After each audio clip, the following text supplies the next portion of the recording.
There's nothing wrong with that. It's a good song. It's not the one I usually think of when I think of Billy Idol. I don't know. But now we need to explain to the audience why we're talking about Billy Idol. Because I got to see Billy Idol live last night. I might talk about it more on Friday night's last call. But yeah, I got to see a concert in Tampa Bay. That's a city in Florida. And it was Billy Idol, also with Joan Jett and the Blackhearts. Blackhearts.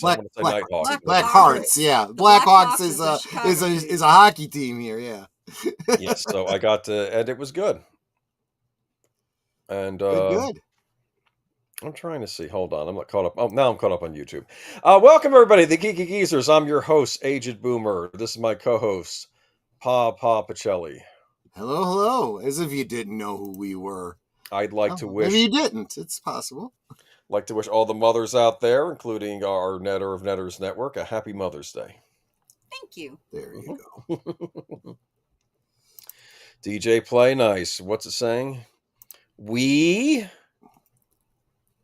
Okay. I wasn't on comments here. Hold on a second. I brought it up.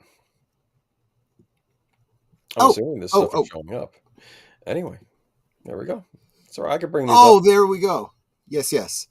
And we also have a $1 from FKHC 2005, also known as Tim. That's on Netter's channel. Great supporter. Thank you so much, Tim. You are wonderful. Welcome. And so thank you for the $1. And Dancing with Myself. Yes, Big Al, he did do that one. He did a lot of the hits and also some of his newer songs too. Let me see. Netter. Okay, DJ Play Nice. It's weird how they're showing up in the auto switch part and also the live recording, but everyone can hear us. Okay, all right, that's good. Let me see what happens if I turn off the studio mode. You don't have to if you don't want to. You can try it. Continue, but leave it on if you live version. There we go. I have to practice and learn how to use the studio mode and everything, and so I can do things in the background while we're still live. So, okay, that's weird. Because I'm seeing it in the YouTube. Okay, there it is. Okay, never mind. Okay. Anyway, we got a lot of stuff to cover tonight. We got a lot of news tonight. We've been having a lot of news lately. That final news story tonight, though, that's the highlight of the evening. I'm excited to talk about that. But you'll have to wait to the end to find out what that is, won't you? I would imagine so. Yes. I think that was a submission by. We'll get to that when we get to the notes. All right. But okay, Billy Idol, Joan Jett, wish I were there. They are touring over the country, so who knows? There might still be time. Even if you feel like it. I'm here to hear Boomer groan. Oh, there'll be a lot of groaning tonight. There'll be tears and shouting probably. So anyway, we're gonna get into it. And it's not just gonna be Boomer groaning. It's gonna be Troy ranting a bit too. It's gonna be me, and it's gonna be me. Maybe I don't want to say playing devil's advocate because. I would never give a certain company the devil. No, it absolutely is, in my opinion. I'm terrified of them. Anyway. Anyway, let's bring up the presentation. All right. First, we're going to talk about the good old days. Now, I did change our good old days because I thought the one I originally planned that would make a better last call. So yeah, sometime in the future we'll be doing a last call on the subject, which you guys didn't know about anyway. Maybe I briefly mentioned it on Friday, but I think we're going to save it for a last call. But instead, let's talk about Donkey Kong. I remember Donkey Kong. Now, I know you were a Space Invaders kid. That was your go-to arcade game. But were you aware of Donkey Kong? Oh, sure. I mean, Donkey Kong came a little bit later, but I enjoyed playing that one too. Very frustrating. I could only get through maybe 2 levels. That's about as far as I could get. It's a tough one. This is sort of the game that put Nintendo on the map. Or at least started them to put them on that. Now, to be fair, they've been around for a long time before this. They were a toy company in Japan. I know one of their best selling products was one of those things where you press the button and the grabber comes out of the pistol or whatever, and it grabs things for you. You know what I'm talking about? Okay. I don't know if they're the ones that invented that, but they had a version of that was a hot seller. They also were famous for selling Japanese playing cards. and I think they were doing that since the 1800s.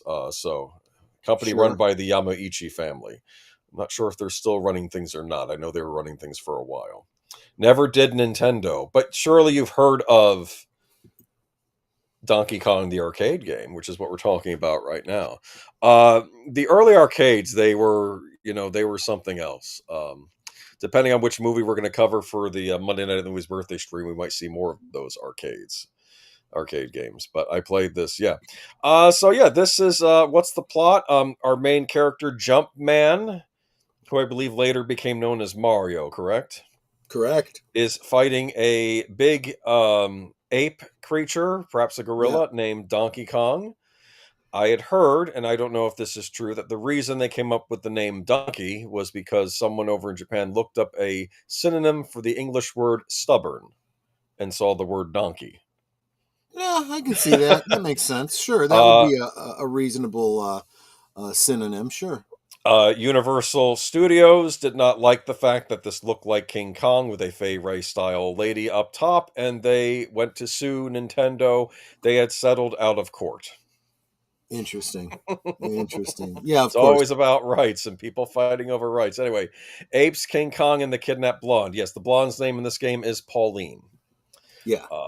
Yes. So this was, of course, a big classic. This is considered one of the big classic arcade games.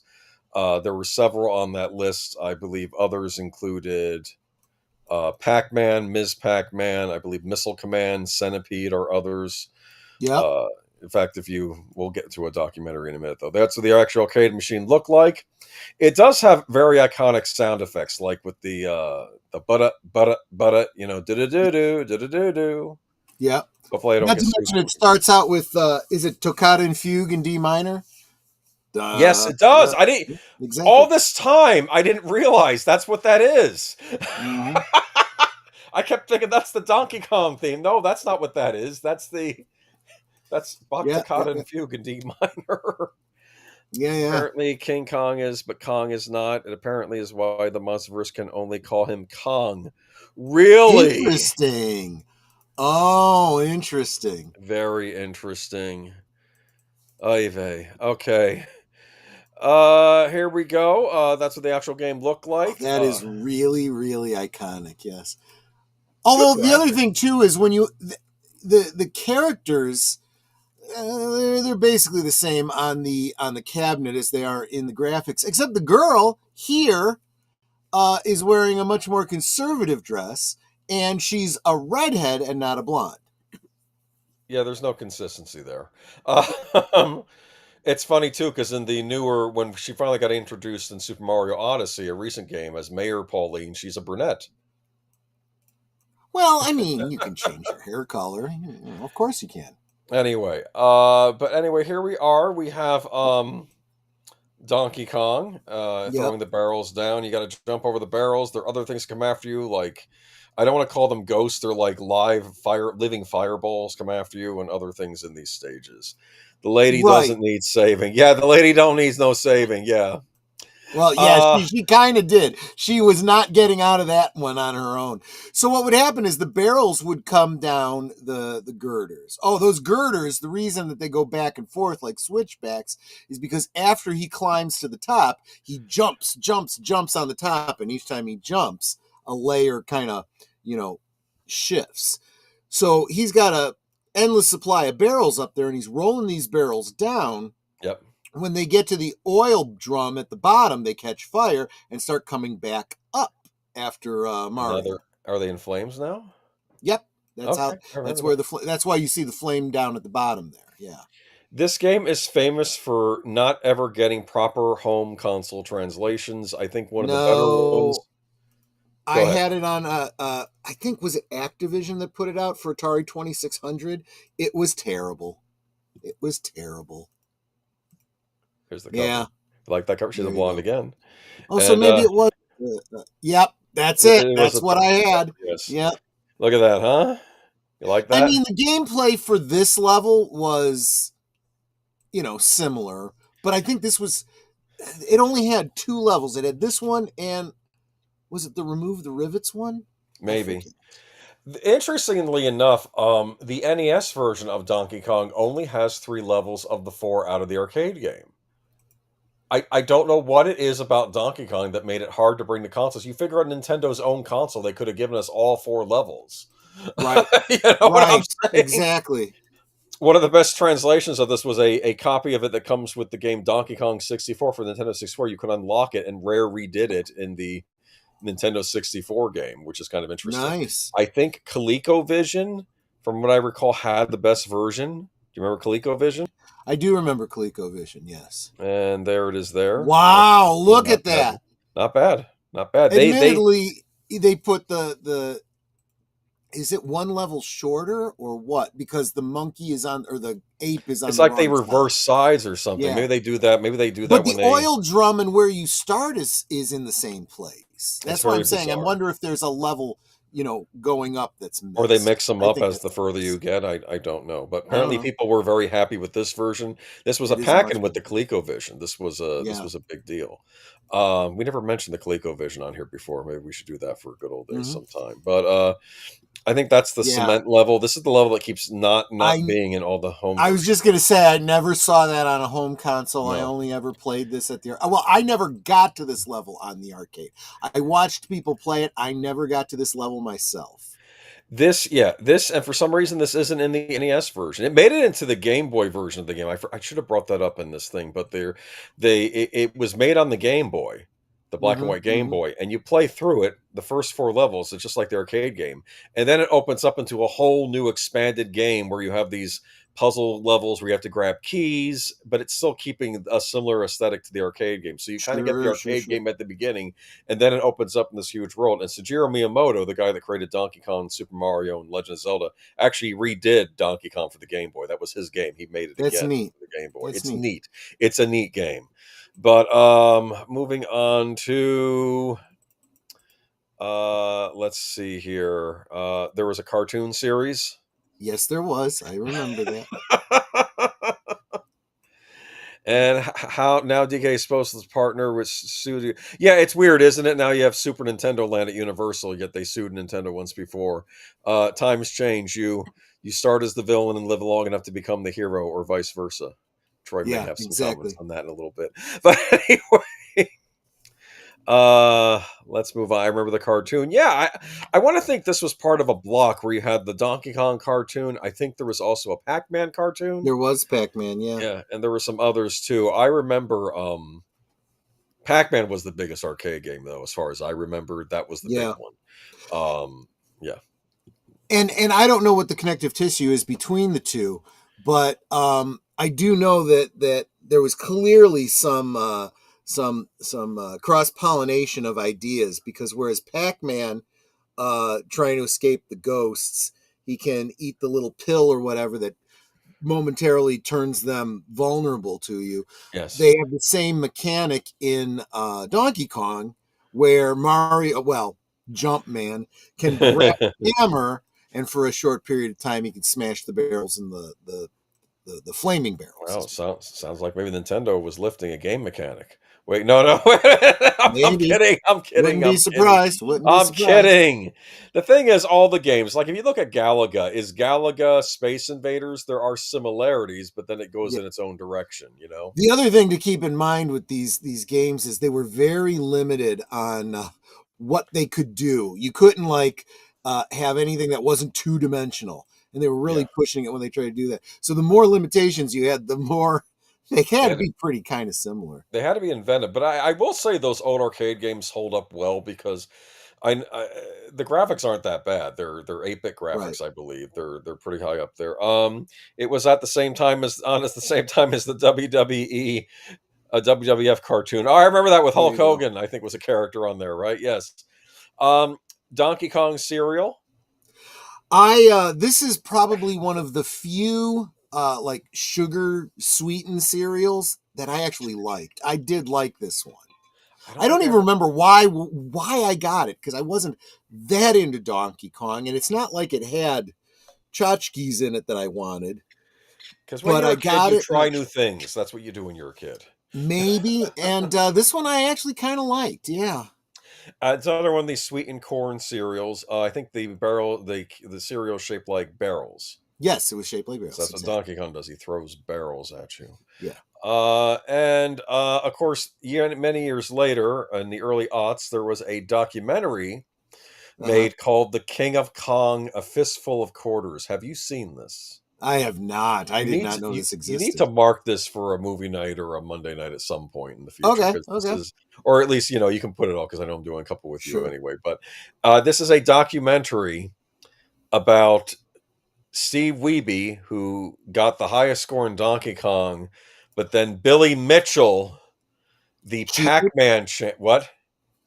But Billy Mitchell cheated? Is that what you were going to No, say? Billy Mitchell said, "No, I got the high score, and it's going to be about these two going head to head." He's already the Oh, Pac-Man so he said champion. he had the high score and he had it recorded, but no one ever actually saw him do it well, in well, reality. there's a wonderful scene in the movie where Steve Wiebe gets I think he's going to make a new record here, like in the arcade, and he gets the arcade, and then Billy Mitchell says, "Here, hand him this VHS tape." And then they play the VHS tape, and it's recently made, and it shows Billy Mitchell getting a higher score. And people are like, "Well, is that legal because it's on a tape? Couldn't that have Exactly. been manipulated?" Which is exactly how he cheated in Pac-Man. Anyway, there's Steve Wiebe though. Yeah. There he is with the Donkey Kong machine. He had his own Donkey Kong machine. He actually got the board from the former Missile Command champion, who Wow. Billy Mitchell apparently disgraced or something, and then and then he was saying, no, this is a conspiracy between him and the former Missile Command champion. He gave him a corrupted board to make him score higher. Like they were doing all sorts of things in this documentary. Like Billy Mitchell's presented as kind of the villain in this movie. Okay, I wonder why. and like you have like They all of didn't his have to make a stretch there. and he has like all these other classic gamer guys in there that are toadies, like don't like Billy Mitchell, even though he's this he's this Midwestern, he's this Midwestern like father of three, teaches like chemistry in high school. Mm-hmm. That's what he does. But he has a Donkey Kong game, and he does this in his spare time. Yeah. But yeah, check out that documentary. But that's Donkey Kong. Anything left to say though about Donkey Kong? No, it was a great game. I loved it. Okay, and maybe not the 2600 version. Well, it had one good level. That's about it. The only like I said, I think it had the rivet level, and it wasn't very good, and it was only those two. The only game console that you can buy a legitimate version of this on now, that's a digital version too. It's not a physical version. Arcade Archives, they do release that's why they're called Arcade Archives. That you can buy if you don't want to buy a collection, just want to buy single use arcade games on your modern consoles, you go to Arcade Archives and you can get them. But the Nintendo ones are only available on Nintendo Switch, and you can get Donkey Kong. Yeah. If you so choose. So, and this brings us to tonight's Geeky Geezers.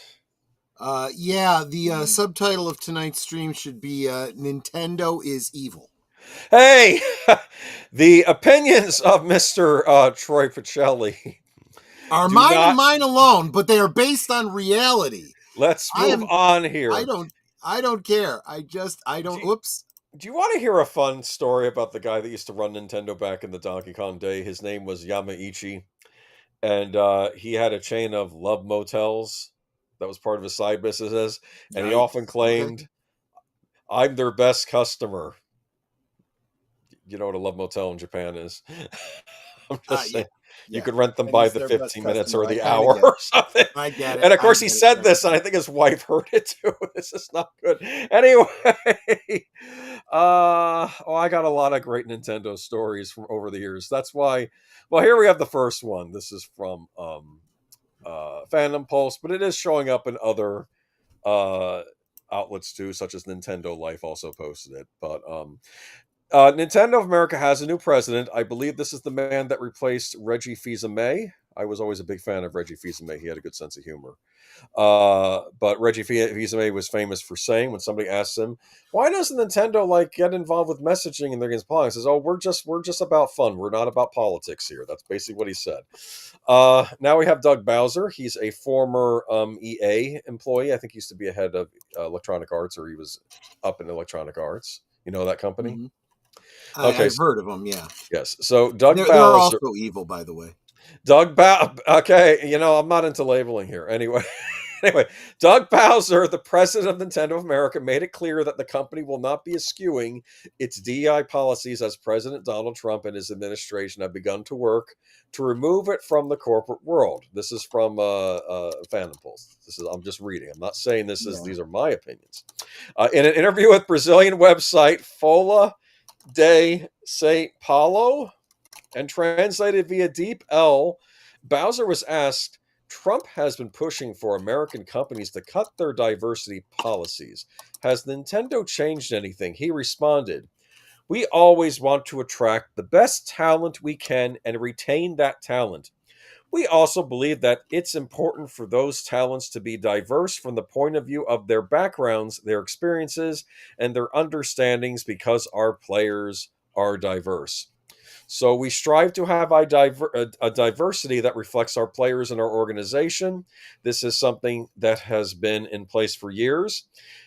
Before people really started using the acronym DEI, standing for Diversity, Equity, and Inclusion, and it will continue to be in place. It's important to us, he stated. So the article later goes on to say, like its counterparts, Nintendo also has an entire page on its website dedicated to diversity, equity, inclusion. The page lists a number of employee resource groups, banned, Black at Nintendo Dialogue, Rainbow. Oh, I think I know what that means. Nintendo Women and Allies, Enable, API, and OLA, Hispanic Latino Network. Furthermore, the company employs at least one individual who I'm sure it's more than one. Anyway, who views gamers that are opposed to wokeness as quote unquote angry bigots. James Wan, a content production systems manager at Nintendo of America, wrote in June 2024, it feels like all these angry bigots were better people before their con idols gave them terms they should get mad about when those terms are concepts that have been around forever. He then added, you mean this thing I like from 2000 is woke? Always has been. I can tell you from what I know, at least Nintendo of America in Redmond, Washington, because we know Washington is not exactly a hotbed of conservatism. Yes, Right. there are some woke individuals working there. That's I've known about that for a while. President Donald Trump signed. He goes on to say, President Donald Trump signed an executive order at the very beginning of his second term, instructing federal agencies to root out DEI policies from corporate America. The order stated that critical and influential institutions of American society, including the federal government, major corporations, financial institutions, the medical industry, large commercial airlines, law enforcement agencies, and institutions of higher learnings have adopted and actively used dangerous, demeaning, and immoral race and sex-based preferences under the guise of so-called diversity, equity, inclusion. Exactly. DEI, goes on, notes to say illegal. In order to eliminate these policies, furthermore, indicated that litigation as well as regulatory action could be taken against companies engaged in piracy. I think the article also made, I forgot to put these in here, that they did have some kind of a DEI officer thing posted for a job proposal. I believe that was back in the summer of last year. This was before the election in the fall. What do you make of Bowser's comments? I have my own thoughts of them. Troy probably has his own thoughts too. You know what? And what I want to do here is I want to post his own words on the Nintendo Life website.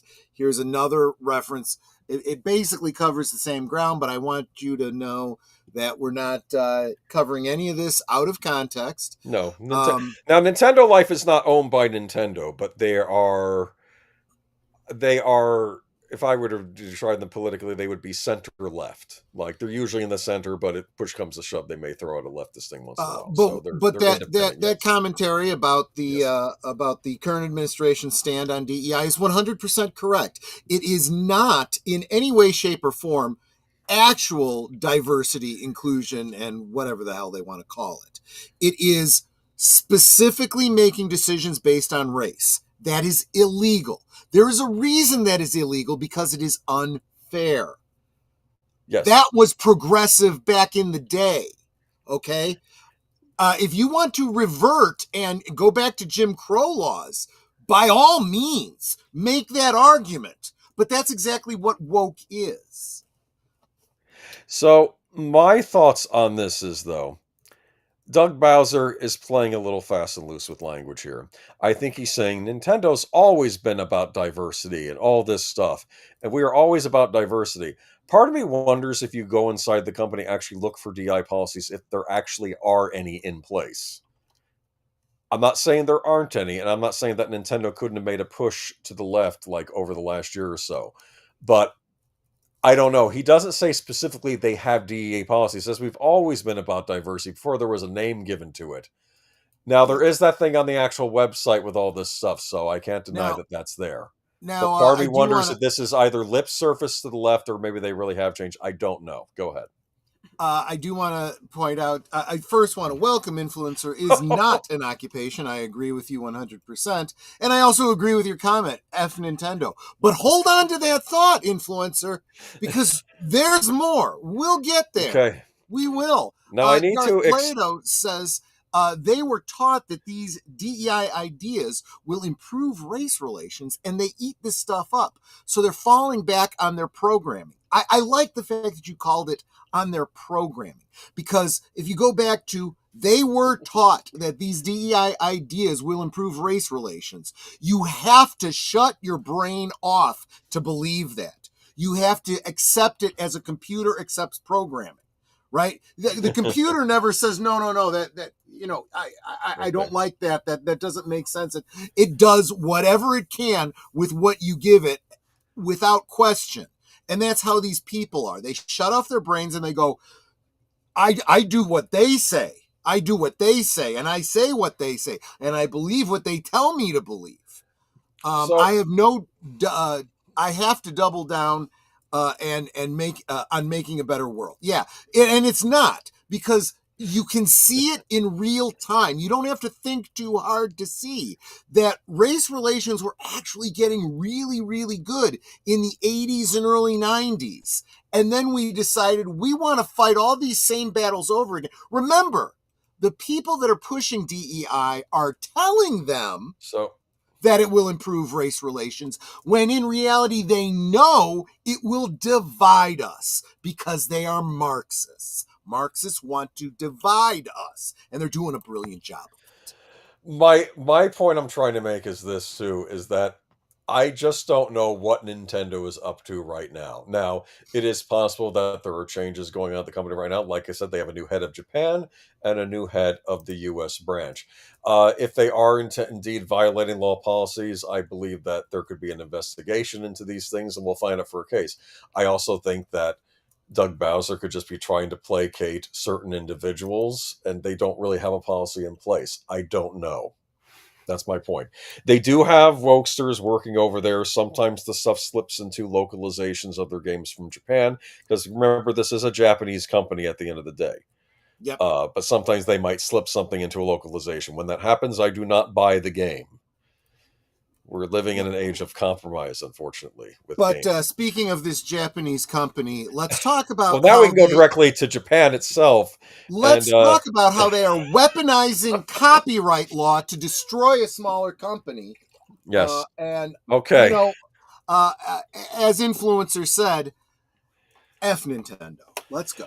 Well, I do want to say something before we begin. I kind of feel like I'm in 1920 Chicago and I'm in the neighborhood, and Troy's been around the neighborhood and says, wow, you know, that Al Capone guy, he really is nice to the people, that he's very altruistic. He's helping people out in need and stuff. Yeah. And now Troy's coming to me now and says, you didn't tell me about the fact that there's like there was a St. Valentine's Day massacre and he bashed people's heads in with a baseball bat at a dinner. And I said, well, I don't know what you've been on all this time. I'm the one who goes, whatever you say, because I don't know these game companies. And then when I find out about these game companies, you go, well, yeah, they've always been here. I didn't know this. You talk about Nintendo like it's the best thing since your childhood. I think, no, here's what I'm going to say here, all right? No one gets to be a console manufacturer by being nice. Nintendo goes through periods where they're decent, and then they go through periods where they're mean. I mentioned to you about a thing back in the days of the NES, how they went after a guy making a game called Giannis Sisters on the Amiga computer because they said it was too close to Super Mario Brothers. And I think they got it off the market too in some places.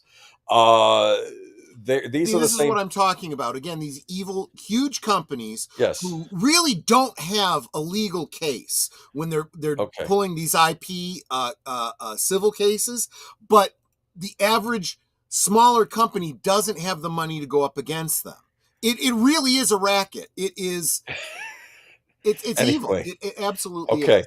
Anyway, what was I going to mention though? Okay, let's move on though to Anyone who's had a copyright claim on one of their videos knows Oh, you got to exactly be what I'm careful with talking about. Nintendo stuff. Here's the weird thing about Nintendo stuff with copyright. They don't care about Zelda, apparently. If you're doing a Zelda Let's Play, they tend not to come after you. I could be wrong Mhm. in this. If you're playing Mario, they'll come after you.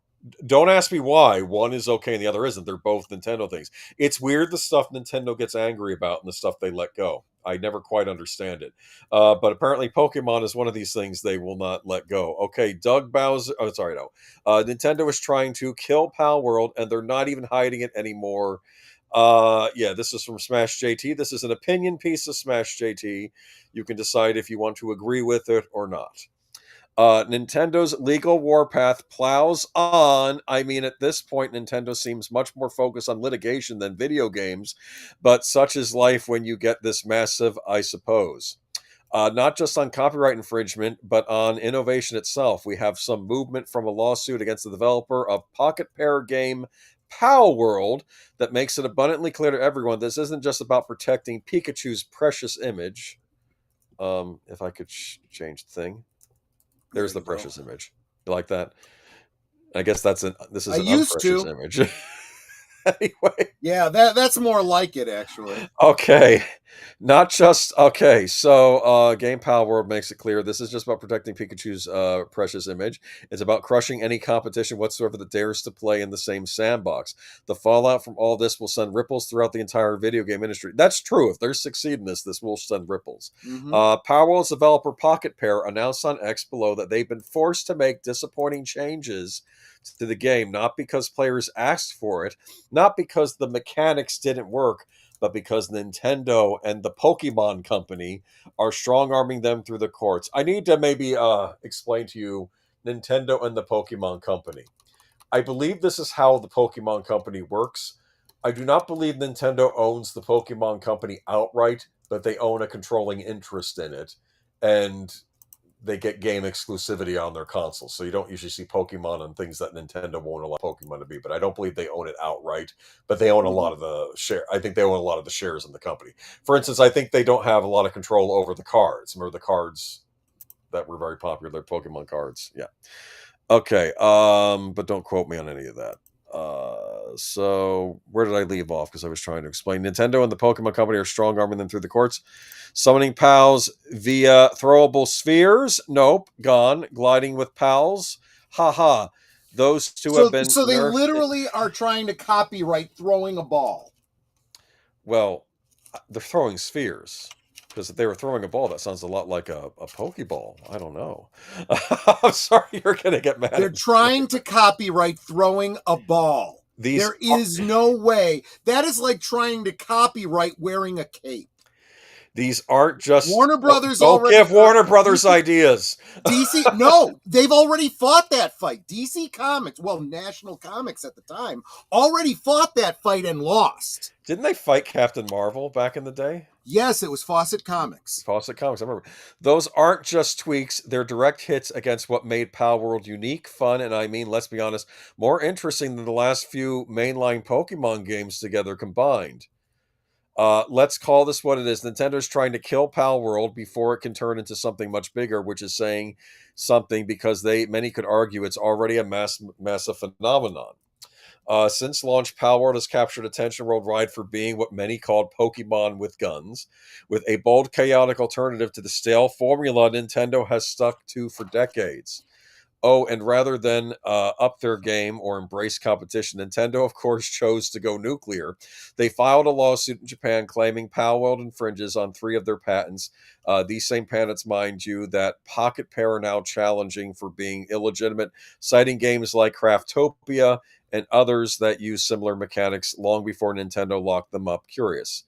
So they're saying other games have used these same mechanics, but Nintendo never got in the hissy over that. That's what Smash JT is saying, or at least Power World Yeah. people are saying. Nintendo's not fighting to protect Pokemon at all.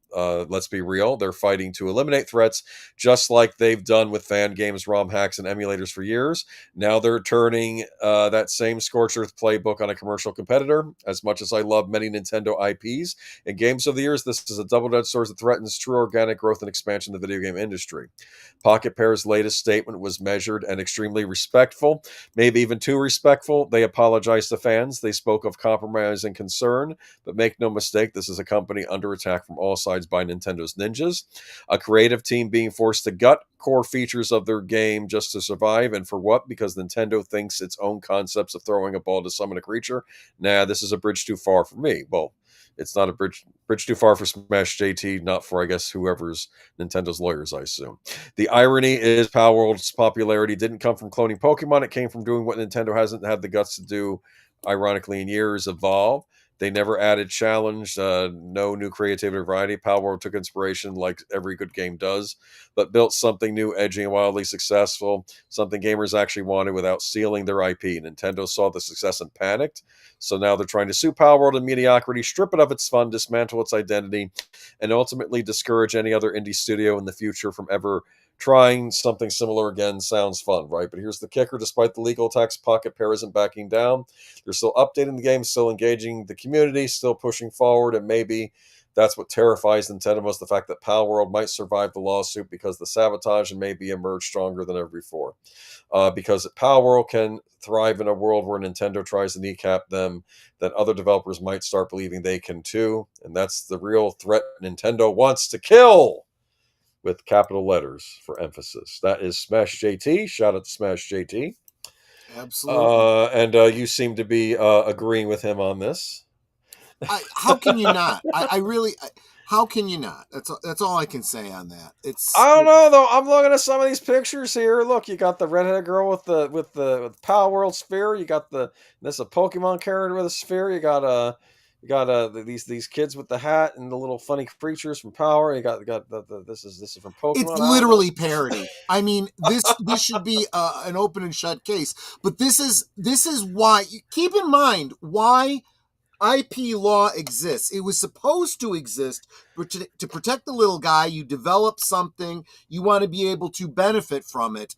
It doesn't. It is now used as a cudgel against the little guy by big corporations. So really, honestly, if you are in favor of F everybody who creates stuff and let's make sure we protect the richest of the rich, well, good on you. Keep voting Democrat. But besides that, you know, Nintendo was just quite remember rich. who the bad guys are here.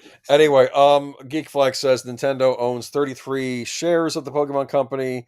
The family of the Pokemon owns 63%. I thought so. So they own a big chunk, not enough to own the property outright, but enough to influence the company itself. That makes sense. It's kind of like the Tetris company owns Tetris. If Nintendo had bought a controlling share in that, they probably could have kept Tetris on their platforms.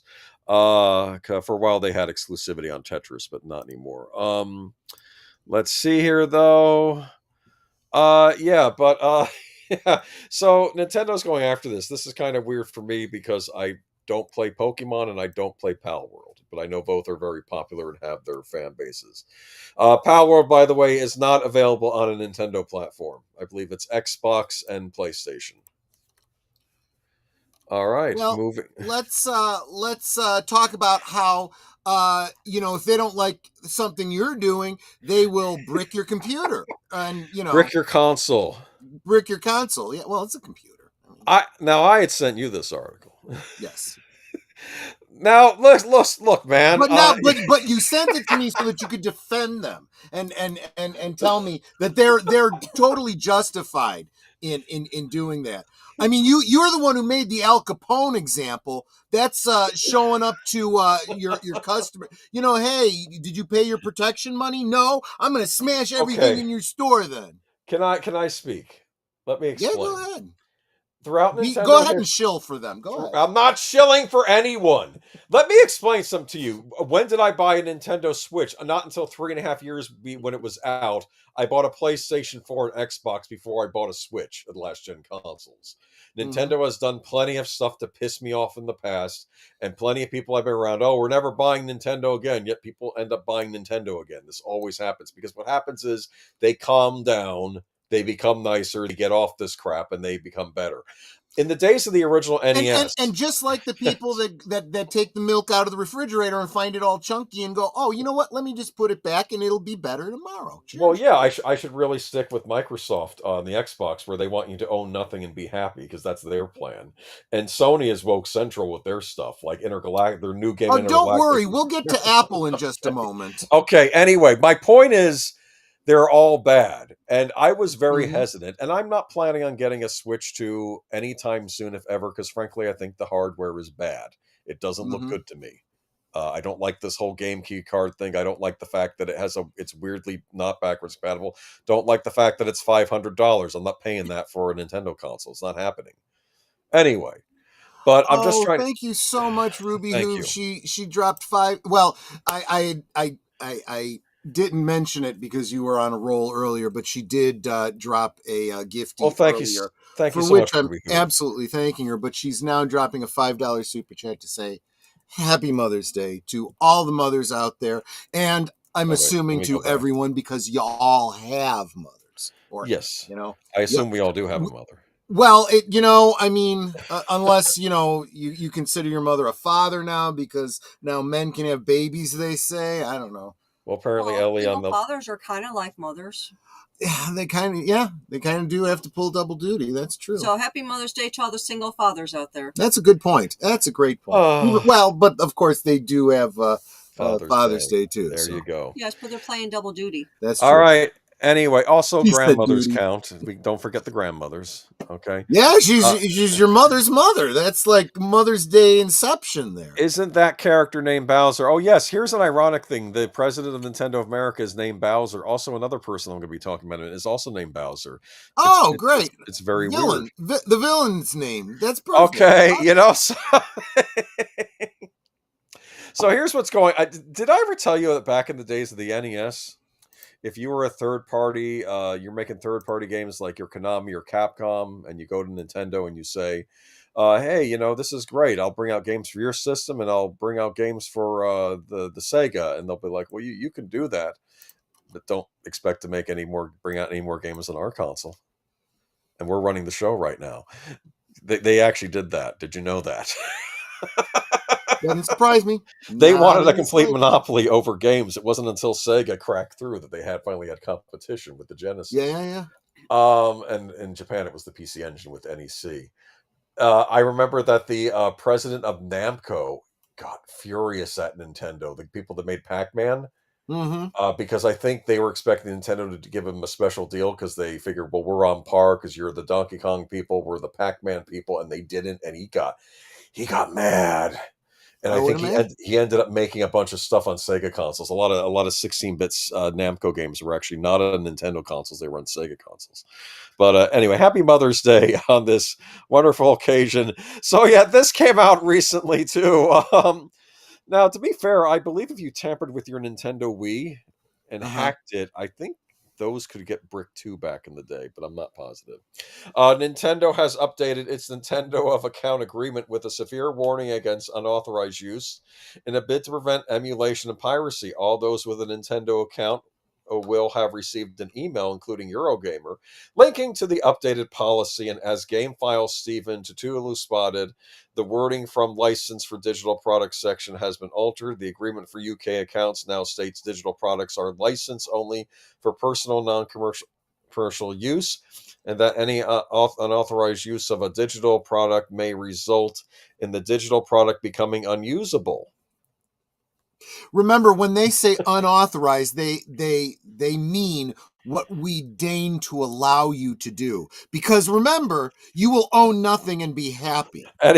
Anyway, all okay. The agreement for UK accounts now state be unused. This differs slightly from US, which states you acknowledge that if you fail to comply with the foregoing restrictions, Nintendo may render the Nintendo account services and or the applicable Nintendo device permanently unusable in the whole or in part.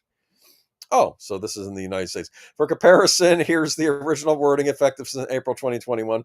You are not allowed to lease, rent, sub-license, publish, copy, modify, adapt, translate, reverse engineer, decompile, or disassemble all or any portion of Nintendo account services without Nintendo's written consent or unless otherwise expressly permitted by applicable law. And here's the UK update in full. Any Nintendo digital purpose registered to your Nintendo account, and any updates of such digital products are licensed only for personal, non-commercial use on a user device. Digital products must not be used for any other purpose in particular without Nintendo NOEs. Is that Nintendo of Europe's? Written consent. You must either lease nor rent digital products nor sub-license, publish, copy, modify, adapt, translate. Okay, this is a lot of legalese. U.S. updates follows without limitation. You agree that you may not publish, copy, modify, reverse engineer, lease, rent, decompile, disassemble, blah, blah. Okay. Nintendo America account privacy has also been updated ahead of the release of Switch 2. Now Nintendo will be able to record a video and voice chat stored on your console for a limited period of time if you give consent. What do you mean if you give consent? I think you have to hit an agreement or you can't use the option. This is intended for anyone who encounters language or behavior that may violate applicable laws, with the company able to review the last 3 minutes of recorded footage. This is to ensure safe and family-friendly online environment. I assume this is in case somebody decides to flash a 6-year-old playing Mario Kart. I don't know. The update comes ahead of the game chat feature on Switch 2, where players can essentially video call each other during gameplay. All right. Nintendo has confirmed that it will only review video and audio recordings as part of its user report system. All recordings is otherwise privately stored on device, and no recording is sent to Nintendo until a report is submitted. Nintendo sent a statement on game file. What do you think? I think I want to thank Nate so much for the $5 super chat to say Happy Mother's Day to Netters. Thank you so much. Yes. Thank you. So I will say, I go through periods of figuring out which console I hate the most or console manufacturer I hate the most. Oddly enough, I think Sony is coming out best right now, which I think is insane because I don't really like Sony, but Microsoft has just been terrible with the Xbox Series. So just complete flub. And Nintendo with the Switch too, I'm really not liking any of this stuff. Keep in mind too, another problem going on with Nintendo is a few years ago, Satoru Iwata was in charge of Nintendo. He was during the Wii era. Satoru Iwata was cool because he actually started out as a game programmer. They say he rescued Pokemon when the cartridge was coming out and they needed to get it on the cartridge. He was able to reprogram it to fit. He was that brilliant. He actually created a version of Joust for the NES to show the guys over at Atari in case they wanted to bring out the NES over here in the States instead of Nintendo. Atari declined, but he knew how to program. So he before, I think he married Yamauchi's daughter, so he was allowed to become president after Yamauchi resigned or retired because he was old at that point. Terrifying man, Yamauchi. But anyway, well, horrible company. Well, compared to what though? Compared to Sony, Microsoft, any of our other entertainment leaders? No, now, I am not saying that comparison doesn't matter. What's wrong is wrong. I don't care if everybody's wrong; it's still wrong. Okay. Point is, I just know people are getting angry at Nintendo. A lot of people are out there saying, I'm not going to buy, they're saying Switch 2 is horrible. Well, I hope that they're legit about that, and they don't. But they never are. That's the problem. Then they may as well shut their mouths. I mean, I'm not going to buy anything from Nintendo, but that's hardly saying anything. It's not like I'm changing my habits. But then again, it is the truth. Well, I don't really have a need to, if Santa were to put a certain game under my tree, I couldn't stop that from happening. But like Metroid Prime 4. But again, not much else is coming out from my Nintendo Switch. Switch hacker ordered to pay $10 million. This is from a couple years ago. I just threw this on here just to show you how ruthless Nintendo can really be. Yeah. This is a little terrifying. So I'm just going to say this. Switch hacker ordered to pay. This is from a couple years ago. This is not new news. Switch hacker ordered to pay $10 million and 25 to 30% of his income to Nintendo. Despite serving jail time, a Nintendo Switch hacker has said that he will not only have to pay $10 million in fines, but will also be required to give 25 to 30% of his income to the company for the rest of his life. Gary Bowser, a member of the hacking group Team Exeter. Isn't that funny how Bowser keeps showing up here? Yeah. Stated in a recent interview that while he will be released from jail early due to good behavior, he will be required to pay Nintendo $10 million, as well as 25 to 30% of his income for the rest of his days, a significant increase from the $320,000 he reportedly earned while working within the group. Bowser has only paid $175 of the total fine of $14.5 million, with a small payments of $25 deducted from his job at the prison library. Bowser's pay in any future employment will be. I'm sorry, I lost my spot. Give me a minute. Okay. Bowser's pay in any future employment will be significantly reduced once he's released, as Nintendo will be able to take up to 30% of it until everything is paid off. Oh, okay. I originally thought it was $10 million in addition to 30% of his income for the rest of his life. I didn't realize it's 30% until the $10 million's paid off. Which Okay. it means he'll be doing it all of his life, because who's ever going to see $10 million in their lifetime? Maybe he'll win the lottery. I'm being facetious. Okay. Or maybe that's okay. Bowser and Team Exeter. No, I think Nintendo's won the lottery. Okay. Bowser and Team Exeter members Max Lauren and Wanning Chen were indicted in 2020 for selling chips that allowed Switch owners to play pirated games on the console. He was the only one of the three to be convicted and was charged with 11 felonies, including wire fraud, to which he pleaded guilty for 2 charges, resulting in $4.5 million fine, followed by an additional $10 million fine, up to 40 months in jail. Bowser's activities, according to Nintendo, caused damages greater than $65 million, with Team Executor making at least tens of millions of dollars in proceeds during its operations. This is another example of Nintendo taking copyright infringement seriously, as the company has previously targeted channels that make videos on modded content within its games, such as fan-made multiplayer mode for Breath of the Wild. That's interesting. If you're playing a modded Nintendo game on your YouTube channel, they will make you remove it. That's interesting. It appears that the company is strengthening its IP protection as it prepares to release Tears. Now, this is from a couple years ago. I did see it was popping up in a lot of my feeds, and I looked into it recently. I was like, oh, so this was from a couple years ago. So yeah. Let's see. I want to give a warning to everyone here. You can there are ways you can sometimes Amazon will sell these little boxes that have recently released games on them that aren't official ports. You can also go to certain sites and sail the high seas. My only worry is, please don't do this with Nintendo products, as I have no idea what they will or be able to do to you. They do not mess around. Now, so far, I don't think I've heard a case of them going after someone who buys or downloads these things. It's usually them going after people who distribute this stuff, but I don't know. Now we have one more article on Mario Kart. This one's kind of funny. Yeah, it is. They're so rich, and they steal so much money from people, and they destroy all their enemies, and yet they can't afford to pay artists to make their marketing material. So Nintendo has responded to accusations that it used AI images for its upcoming Mario Kart World game. According to Eurogamer, viewers of the recent Nintendo Treehouse livestream focusing on Mario Kart World claimed that a couple of in-game advertisements look to be created by AI. First is an image of 2 advertisements from Koopa Construction Company noting they build your town and we build your dreams. These viewers also allegedly took issue with the billboard featuring an exaggerated vehicle. That's the picture I posted here.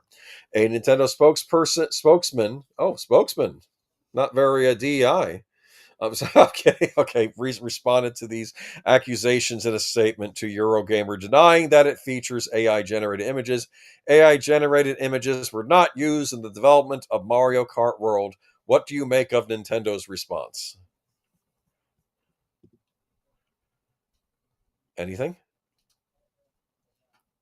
Am I still here? Yes, you're still here. Okay. Well, Troy, I didn't know if Troy wanted to answer that. What do you make? I'm of sorry, I Nintendo? had to step away for a second. I figured you were reading. Well, So I Nintendo says no. We're not doing the AI response. I don't know. I'm gonna have to. I mean, I have to I take feel them at like their we need word. that noir game meme doubt. There's there's a lot of blank space left next to that car. That's a little odd. Yes, But it absolutely is. not I that. mean, if this isn't, I mean, there really is no good answer to this. Either this is AI and you're cheaping out, or whoever you hired sucks. They're not cheaping out. They're charging $80 for the game. Good point. Exactly. Okay, We're gonna fleece you on the order, and we're gonna spend as little as we can on marketing. So you used to have a quote you used from Dark Knight where you say you either die the hero or live long enough to be considered the villain. Or is that what's going on here? Yeah, Remember but 2 years ago, Nintendo was the hero of the culture war, and everybody was saying. I mean, I'll take your word for that. I've never known much about them. The more I learn about them, the more I realize they were always villains, apparently. No, I'll say this: they haven't been this bad since the early days of them trying for a monopoly on console gaming. This thing, them going after Pal World. We're going to see how this goes in court. I don't think they've never gone to this extreme recently. I mean, they did do some underhanded things, like remember the whole violence in video games thing during the 16-bit Mortal Kombat. Supposedly, Nintendo had sent Senator Joseph Lieberman a video showing all the fatalities from the Sega Genesis version to make Joseph Lieberman start complaining about violent games. And then Nintendo says, well, our games, we cut that content out. And of course, then they released Mortal Kombat 2 with all the content in, because basically Nintendo got lumped in by Joseph Lieberman with Sega anyway, because he didn't distinguish between. But that was an underhanded thing Nintendo did. Nintendo also said they were coming out with a CD add-on for the Super Nintendo, but then they decided not to come out with it because it was all basically a ruse to get people not to buy a Sega CD, because they figure, oh, this Nintendo CD is coming. I don't have to get a Sega CD. Nintendo never planned to bring it out. The joke was on them, though, because Sony had worked on it, and Sony said, fine, we'll release it on our own. And they called it the Sony PlayStation. Yeah, and again, I just want to keep, and I mentioned this on one of my liquid lunches last month. Just remember, people, when it comes to games, toys, model trains, whatever your hobby is, these are luxury items. These are not necessities. Okay, you can withhold your money from these companies. Just saying, because if you don't, you're complicit in the BS that they're doing. But Nintendo upped the game price to $100. They could not wait for Grand Theft Auto 6. They've upped it to $80. Now, I will say this. A lot of people were saying thanks to Nintendo when Microsoft announced its $80 price hike. I think Microsoft or Xbox was already planning to do it. I don't know what Sony's planning, but I have a suspicion the whole industry is moving toward this. And I'm waiting to hear them raise it again and blame the tariffs. Well, anything's possible.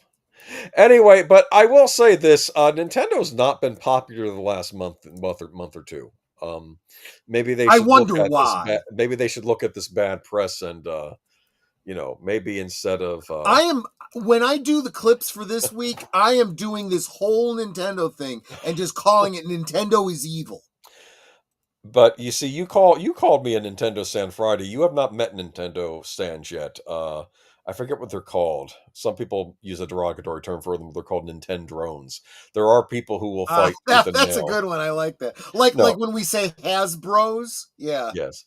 But here's the deal. Well, Nintendo drones. Yeah. But the thing is, I used to argue I have a love-hate relationship with Nintendo. They would do things to make me angry. I'd quit buying for them. Then they get back to normal and I buy from them again. At this point, I'm just tired. I'm pretty much done with the Switch anyway. I'm pretty much done with console gaming for a while. And I'm going to be, because basically I don't own any new consoles right now. When the Switch 2 comes out, I will officially PC from now on. I think that's a good idea. I don't PC game. I don't know if Steam has any skeletons in its closet. Of course, there is a theory that Steam is eventually going to come out with a Steam box that'll kind of be like their console for TVs. Oh my God. It's rumored.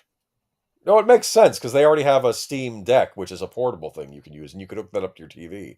So it would make only sense to have a Steam box, right? You'd be able to bring all your Steam games over to it. I don't really understand why I would need that. I've already got it all on my PC. I play on my PC. Because I don't like need it on my consoles. TV. I like a thing I hook up to my TV, not a computer. Computers go on a Okay. monitor in the corner of your room, and you sit there by a computer all by yourself. No, but I can use my TV as a monitor. So I have the best of both worlds. Oh, you're talking rocket science to me right now. I don't know what this is all about. Anyway, this is why we call you Boomer. Anyway, Well, yeah, I'm a boomer because I'm gonna say this: I did not get into console video games until I got an NES, and I was like, "Wow, this is so simple. I can just take a game and plug it into the NES, and it's all there." I didn't get the hard drugs until someone gave me my first try for free. Do you know what my first game console that I bought with my own money after the NES was when I was going up to 16 bits? I didn't go for Nintendo. I went with the TurboGrafx 16. You don't even know what that is, do you? I have no idea what you're talking about. I'm getting wah wah wah wah wah wah wah wah. Well, there we go. See? Let's move on. PC gaming was expensive. People forget this. Owning a good, there are plenty of crappy PCs you could buy. My dad would never get. I never got the good graphics card, so I'm like, I want a console where everything's ready for me to play, and I don't have to worry about getting all these updates. I was a kid. I didn't have that kind of money. So let's get back to why DEI is so freaking ridiculous now, and how it has nothing to do with actual diversity. Okay, it has to do with division. Well, here we go. We can bash another video game company. Go ahead and post the link. Did you already? I did. Mm-hmm. I don't. I thought I did. Yeah, I did. Didn't. Well, maybe highlight it for me. Okay. Oh, well, whatever. Okay, I'll do it. So Civilization. Oh, wait a minute. This is one of those ones where I have to do it in pieces because it's just too damn long. That's Hold Nintendo on again. Never mind. That's not Nintendo. My apologies. So this is the title of the article. And then I'll drop. I heard there was horses in Legend of Zelda. I think Nintendo could sue Civilization. So I'm kidding. I know. At this point, I wouldn't be surprised if you throw a ball in a game. If you ride a horse, if you play an ocarina, you better make it a piccolo. No, because they own the rights to playing any kind of musical instrument. I think. I will say this though. None of this is good PR for the company right now. They're just not looking good right now. I'm seriously wondering how the Switch 2 is going to be in 2 or 3 years. We'll see. We'll see. They have gotten arrogant, I will admit that. Civilization 7 roasted after promotional trailer depicts black female as lead. Ridiculous. Well, Sid Meier's Civilization 7 was once again roasted for its DI agenda as it depicted a black female woman leading a group of East Asians. In a promotional video seemingly aiming at humor, Sid Meier's Civilization 7 showed a black woman leading a group of Asians and declaring that a captured land will be called Puddington because Melvin 392's glorious sweet tooth is craving sugary spoils. The video has only been viewed 24,000 times, but approximately 2,800 downvotes compared to just 99 upvotes. The comments are near unanimously negative or derisive for the ad. One wrote, "Remember to stop giving money to people who hate you." Another questioned, "What is this? Who is this for?" One wrote, "In my opinion, black woman in charge of a group of Mongols is top-tier comedy." Another, "Never forget that their Insta page had to take this post down because every comment was saying their community manager should be fired." Part of me is, I see a black woman leading a Mongolian army. I don't know what this is for, but it's very insulting to East Asians, wrote one. How about a Chinese leading the European Union and the American Revolutionary Army? I assume they're talking about that's a great analogy, actually. Another commented, "Humankind 7, a game made not for Civ fans. I'm actually impressed," said one. "I didn't think they could have actually made it less likely for me to buy this game, but somehow they managed to do so. I brought and played the series since Civilization 2, but seeing something like this is so repulsive to me that I won't be buy this game at 90% off with all the DLC included. Get woke, go broke," says another person. One rejected Yeah. the IP's catchphrase, no more turns, please. Another question, why didn't the time, money that went into this go into making the game better? Still another ask, a question for the authors, the script writers, what were you smoking when you came up with this? I have a theory, and I think maybe this didn't come across in the ad. Would this usually be like you have this woman leading this army who obviously is not from Mongolia, right? Leading the hordes, and then maybe it would... Oh, I don't know. Is this maybe based on some legend about someone who may or may not have been female and may not have been dark-skinned and what maybe what Genghis Khan was a black woman? I don't know. what I'm trying to say is maybe it would have then zapped out to an image of her in front of her computer, and that's the player. Now, that may not have been what happened in the ad. They may just have I'll shown tell it. you, if they had done that, that would have been a completely different thing. Look, Yes. it's messaging, right? And Yes. and if you're in marketing and that's your message, you better get that message across. If you don't, you're gonna get roasted for it. Okay, but I'm sorry for the overreaction. This is supposed to be a representation of a player getting into a game that I think people are going to... Possibly, yes. That's what I was Yes, saying. but that's exactly what he just said. But what I'm saying is, if that's the case, you failed to get that message across. Okay. You flubbed it. If you're in marketing and you can't get that message across, you're fired.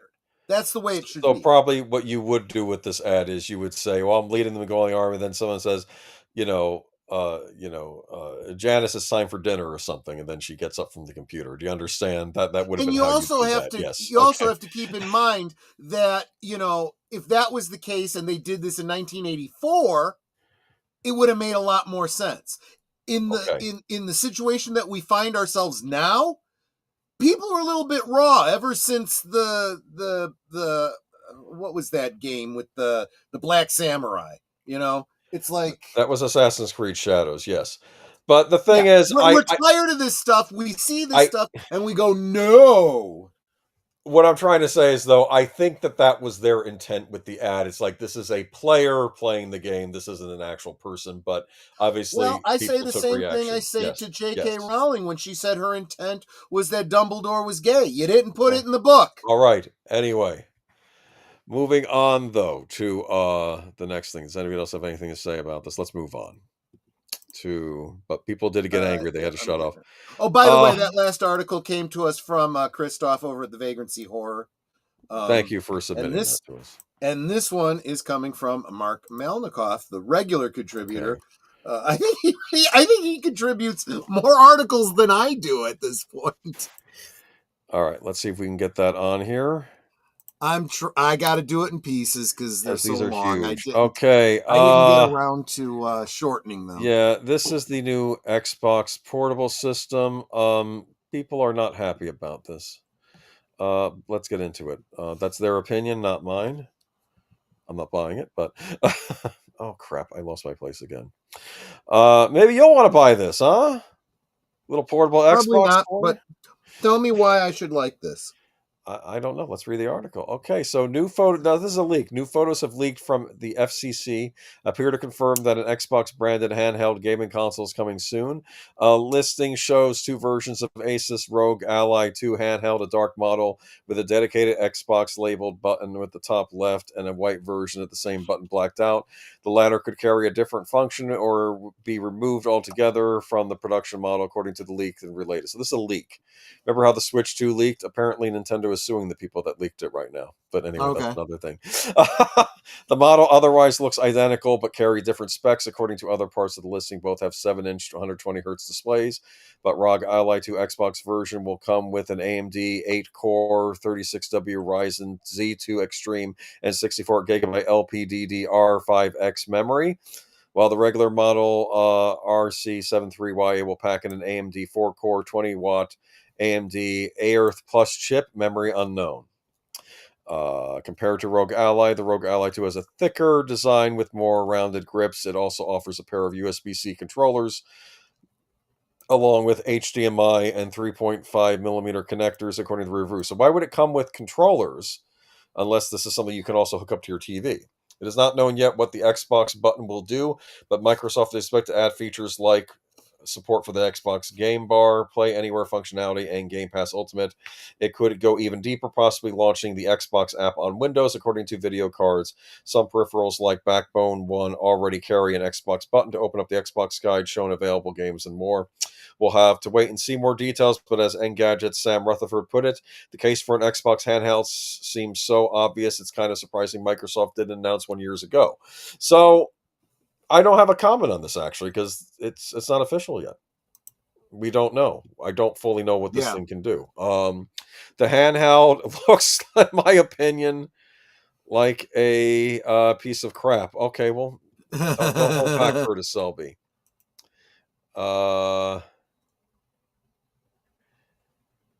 Let me see. Geek5 was making this in the prior thing. Vikings having a real Viking king played by a black woman, a real life Viking king. That was incredibly stupid. Yeah, well, I didn't watch Vikings. I did watch the pilot, but I didn't get into it. If it is designed to use USB-C ports, it might enable it to hook up to a TV. That's what I'm thinking. So yeah, maybe this is their attempt to make a Switch competitor. Could be. Interesting. It could be more powerful than the Switch. I don't know what the Switch 2 specs are right now. People were a little upset because Digital Foundry is usually good at spec work, but then turns out they were taking sponsorships from Nintendo, so now people are worried if they're going to be biased. That looks like someone burned it and then took the photo. Well, I don't know. Maybe it's a prototype. It does. It really does. Now, I will not look. I'm not a huge Xbox fan right now, but I have to give Xbox a chance to actually do a showcase of this and tell us what it's all about. Maybe they'll impress us. Why don't you sell cartridges?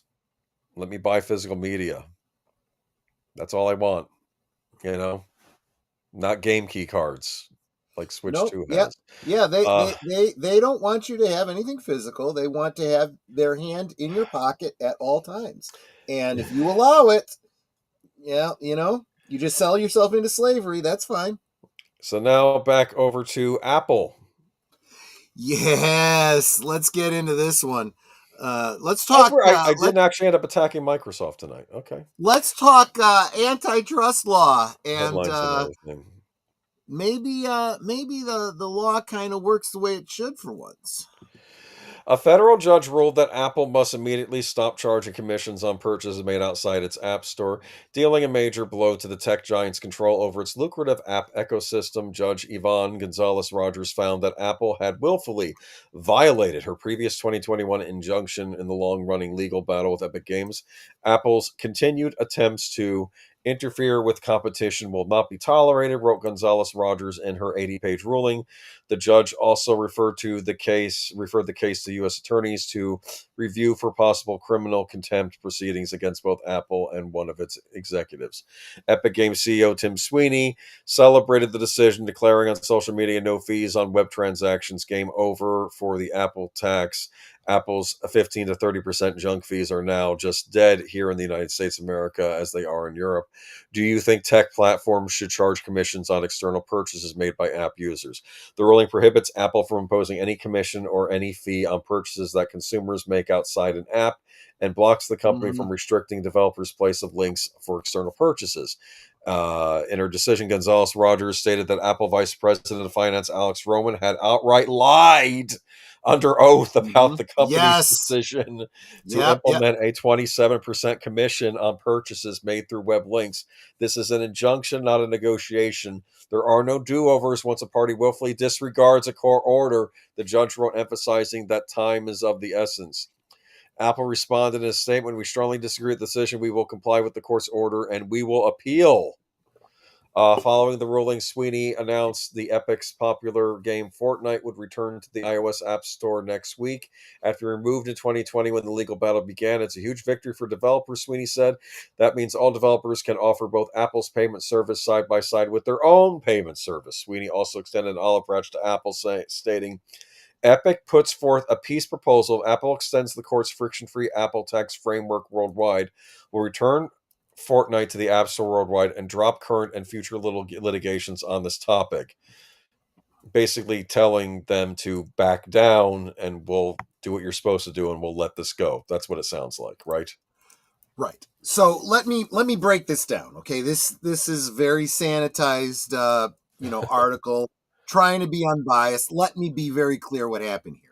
What Apple did was it used its monopoly power to force app developers into paying them 30% fees on any purchase ever made on their app, even if the purchase was made off-site, even if it wasn't on the Apple Store. The court said that this is antitrust behavior violating the Clayton and the Sherman Acts. Okay? So they ruled 4 years ago in 2021 that Apple can't do this anymore. So what does Apple do? They find another way to do the exact same thing. They continue to impose the same 30% fee, and they did it in a new, more egregious way than they did than what they were doing before. So Epic Fortnite goes to the judge and points it out, and the court holds hearings, and one of their chief officers testifies and perjures himself denying it. Then it turns out in discovery with their own internal documentation, their internal emails, there were conversations of them specifically brainstorming how they could do exactly that. And now Apple is stripped of any off-app control. And they're going to appeal it. They, of course, disagree with this. Well, it's a damn shame. Now, remember, folks, I did mention the Clayton Act and the Sherman Antitrust Act. Those do not make it illegal to be a monopoly. They make it illegal for you to engage in anti-competitive behavior. Okay? So let's say you are the only maker of widgets, okay? And that would technically make you a monopoly on widgets.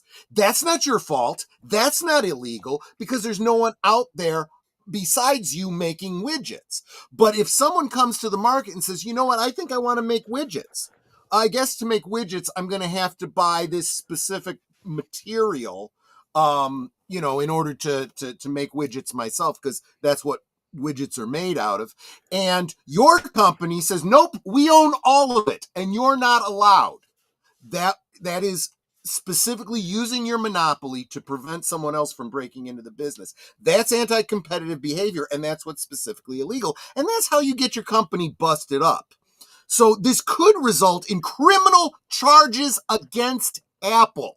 So yeah, go ahead and appeal this while you're fighting off potential criminal charges. That's really freaking brilliant, Apple. And there's no incentive not to go after it because the administration would have the best possible political cover. You have one of the leading censors in the world, one of the leading China communist party in the world, one of the leading coof propaganda promoters in the world, one of the leading problem actors in the world, with liberal judges referring them for criminal prosecution. Remember, it was specifically a liberal judge who said, yeah, this is criminal, and the administration should look into prosecuting this. What better opportunity? If the Northern District of California has any sense, they'll put Tom Cook and his chief executive officers under criminal prosecution and some of their corporate lawyers that suborned perjury under prosecution as they deserve. I rest my case. Geek Flag says, preach, brother Troy, preach. For $2. Thank you. I'm sorry. I didn't mean to bring it down. Yes. Thank you for the $2 super. Boy, I'm glad that I'm also not an Apple product buyer like I'm a Nintendo product buyer, because Troy might really be mad at me now. To be fair, I don't really buy stuff off their app store. You buy what you want to buy. I'm just telling you, this is what you're supporting when you buy this stuff. Just saying. Yeah. All right. Anyway, though, okay. Sorry, I thought it was something in the private chat. Okay. Yeah, Apple bad, but again, though, the weird thing about Apple is I just use them for computer purposes. I don't think I buy He uses entertainment Apple instead products. of using a real computer. I understand. You know something? Just saying. I use a real computer at my job. When I come home, I like to use a not Windows computer. I don't like Windows. And now you're going to say, what about Linux? I know. Okay, let's just move on to let's move on to a happy news story tonight, huh?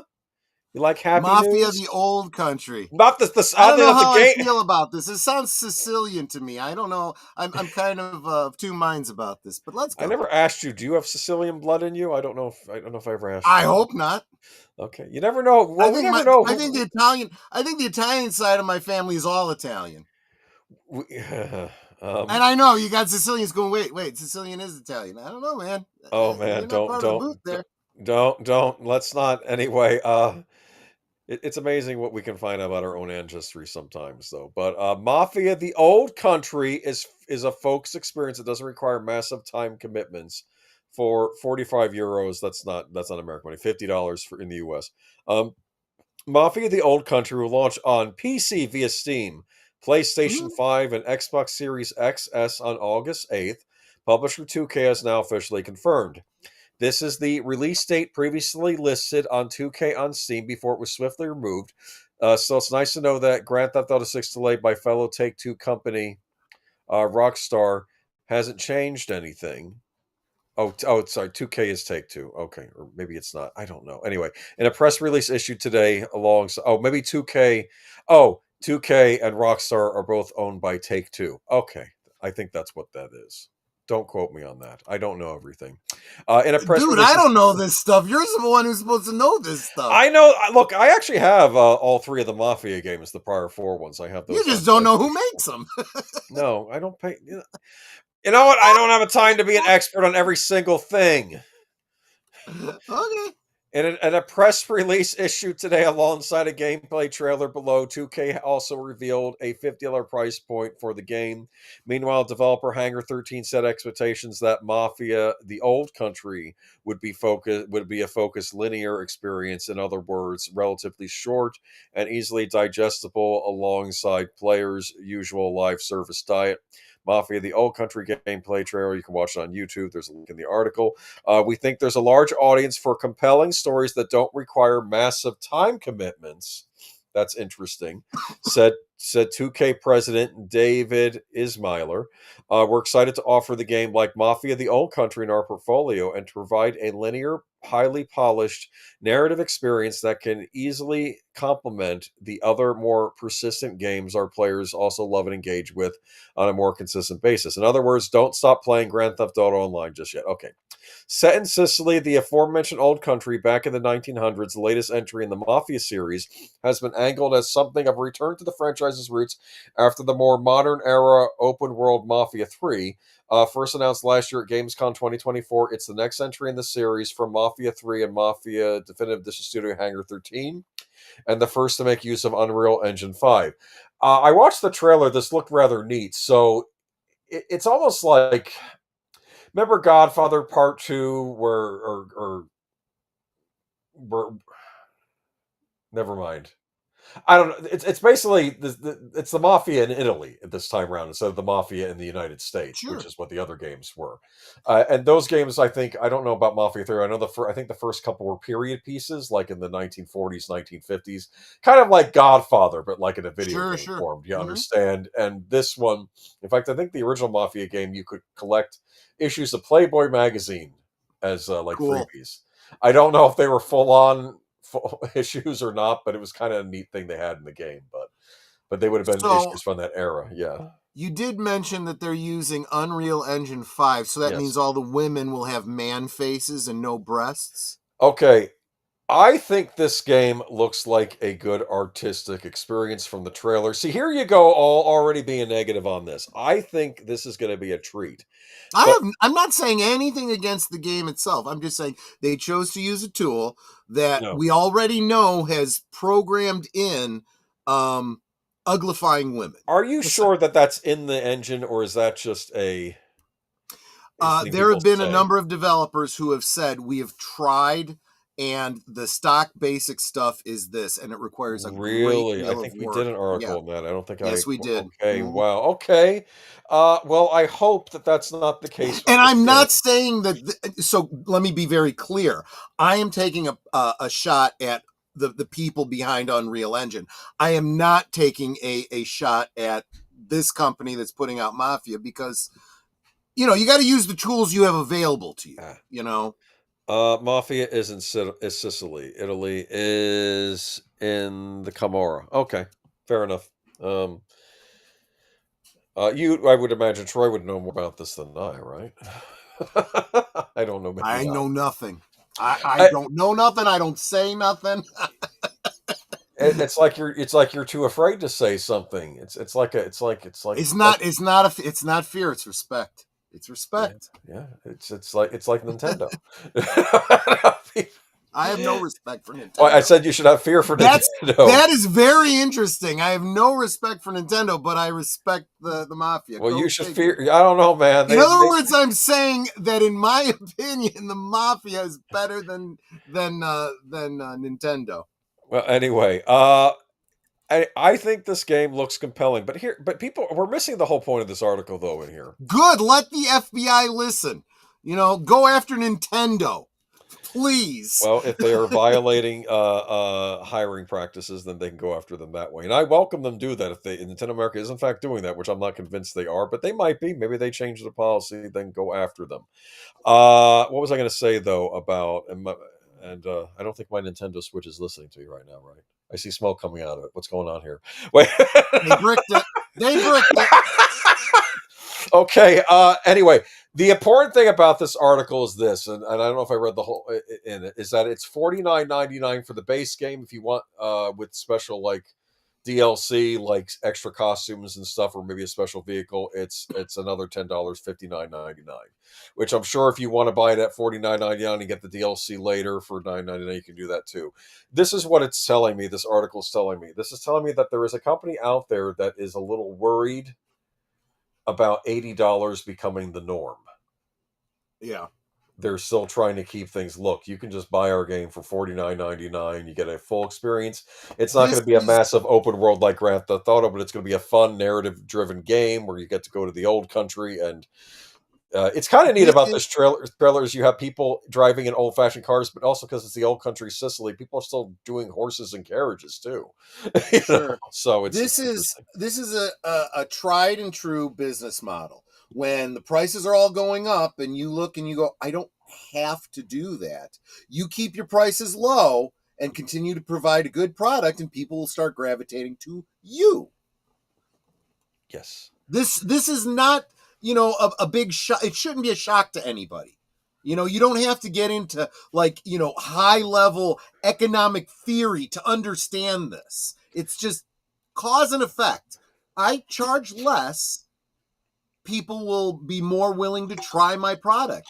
If they like it, I will keep their business. Anyway, when now, if the head of the Casa Nostra is, a black woman of, a particular persuasion of bedroom activities, I think we might have a bit of a problem. Now, I believe, I'm not an expert on Mafia 3, but I believe Mafia 3 did feature a black protagonist, but I think it was about a black gangster going up against the Mafia, and that was being taken from a different perspective. That actually makes a lot of sense in terms of history. Again, right? I don't want to get too into detail, but that would be an appropriate story. Let's just put it that way. So it was, anyway, but moving on to another John Wick spinoff. I did see a trailer for Ballerina because I went to see The Accountant 2 this week. And this is from Mark Malikoff. Thank you for the submission. Yes, and Rina Sawaana to reprise role. I am 99% certain you mispronounced that, but I have no idea. Sawayama. Rina Sawayama. I'll get better. Is going to reprise her role as Akira in Donnie Yen's John Wick spinoff. Kane. Oh, that's interesting. They're giving Kane his own movie. He was a character in John Wick 4, I believe. He was interesting.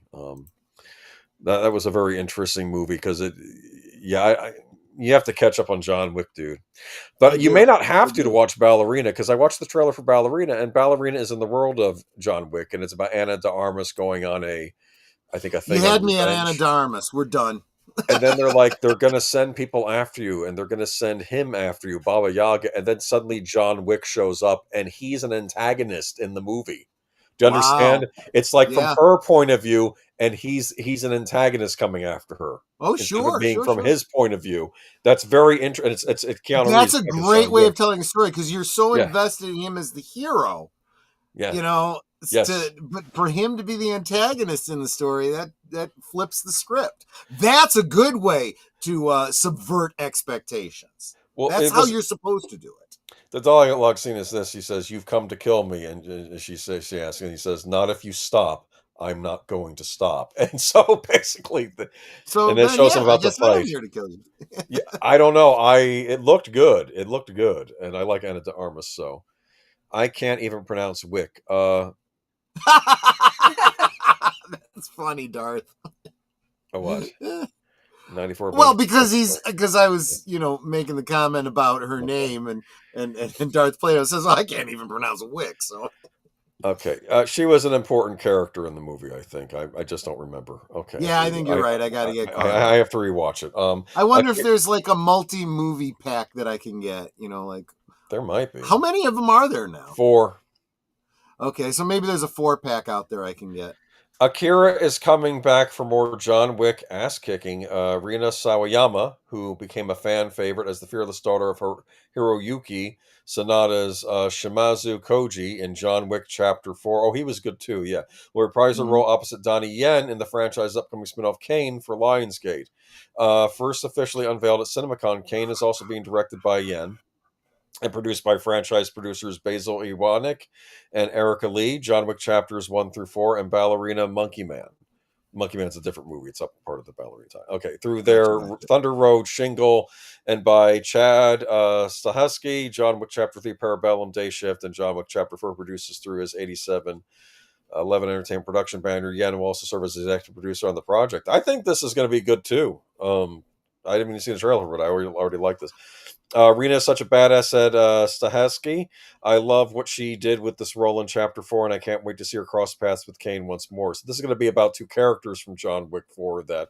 And it's funny, usually I get it kind of annoyed all these characters have a story, but in the John Wick universe, all these characters really do have a story, and I'm interested to learn. And honestly, yeah, that's good storytelling. Yes. That I bring that up with a lot of our rewatches. I was talking about, of all things, 4 Rooms the other day, talking about these different characters that they're little short stories within an anthology, and these characters have implied backstories, and you kind of wonder what happens to them afterwards.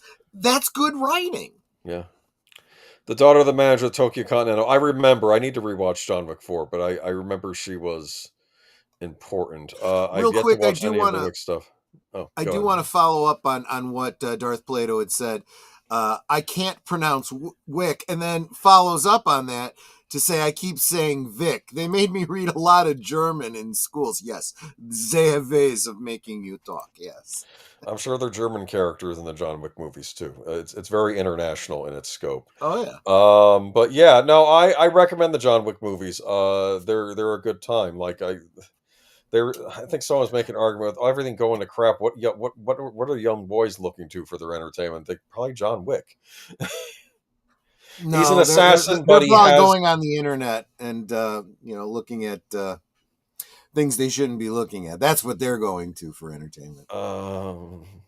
Moving on to is that woman wearing a belt? It looks like a belt wrapped around her. That's what it looks like. I think it's a dress made out of belts. Okay. I don't know. Why I'm sure not? the movie will be good. Lionsgate needs a hit. Do you like my pick of Gollum. That is kind of funny because it looks like a younger version of Gollum with hair. This is from this horrible Lord of the Rings spin-off game called Gollum, which I do not believe was produced by Warner Brothers Game, even though I thought that at Right. the time, like, ooh, that's a bad-looking Andy Serkis Gollum. Then I realized, I don't think it was Warner Brothers had anything to do with it. I think it was Right. some other company that had game rights or something. But yeah, Lord of the Rings, The Hunt for Gollum. You excited? You gonna hunt for Gollum, huh? No, I am not. I am Well, absolutely maybe you not. can be a little more open-minded to this. Gollum will officially return to the big screen for Christmas 2027.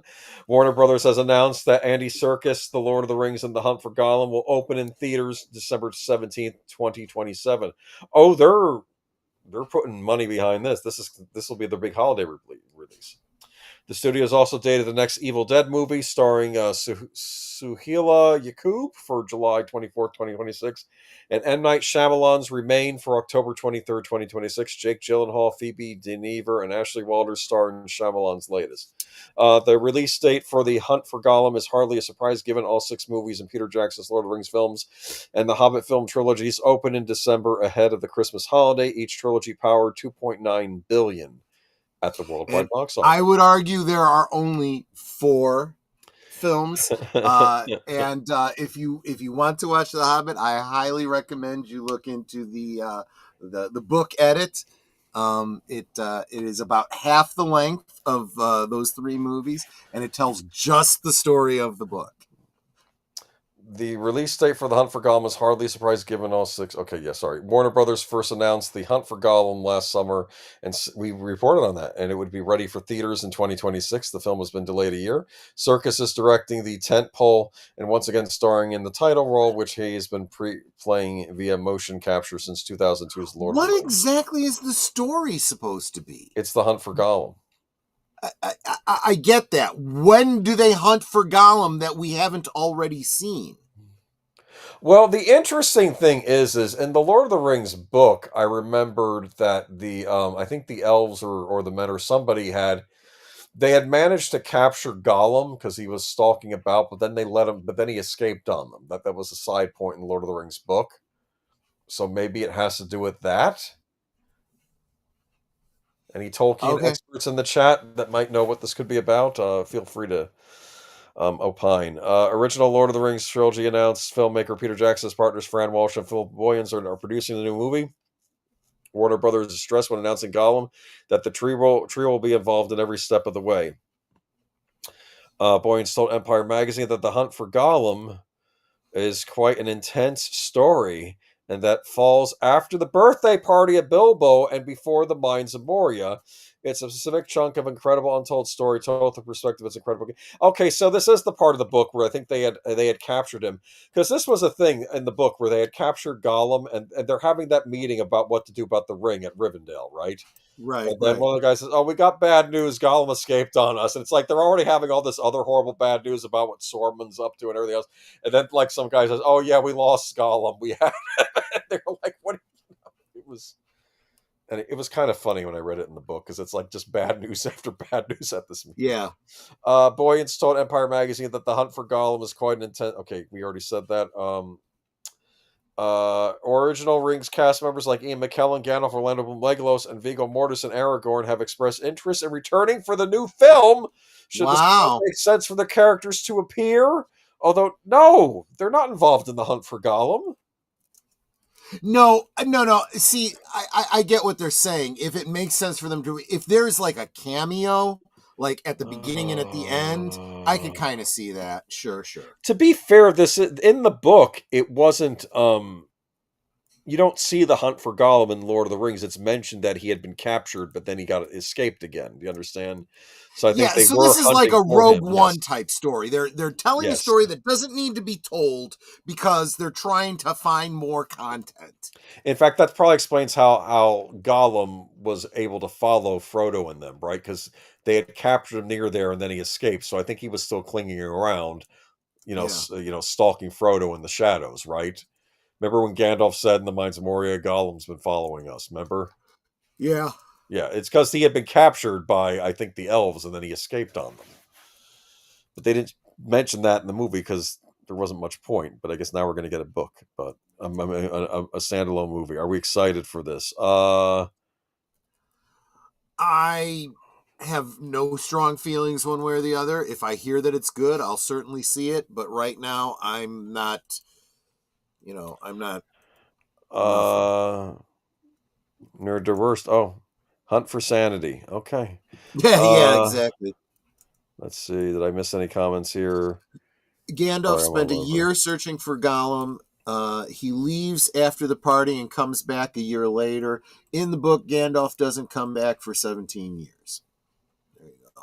That's true. There was that's one thing they changed in the movies. There's this huge amount of years. I don't really know, but if we're gonna hazard a guess, it would be Hunt. It would be the Hunt Aragorn and Gandalf made of him in the books and Lord of the Rings. Okay, maybe that's what they'll do. But Viggo Mortensen's gotten a bit older than when he was in Lord of the Rings. Yeah. Everyone's older. Orlando Bloom looked older in The Hobbit. I mean, he still maintains his looks, but he's looking older, and he's supposed to be younger. He shouldn't have even been in The Hobbit. He shouldn't have even been in the damn Hobbit. Matanui has an opinion. Except giving a crap at me. Yeah, he's not wrong. Can we have an airship battle in this Hunt for Gollum movie that never gets mentioned again? Oh gosh. Like sailing ships, but with like a dirigibles, and like they fight in the sky and Gollum's on there. We need a strong black female leading the forces of Rivendell is what we need. Anyway, let's move on to our next article. Oh, Batman. Great picture, man.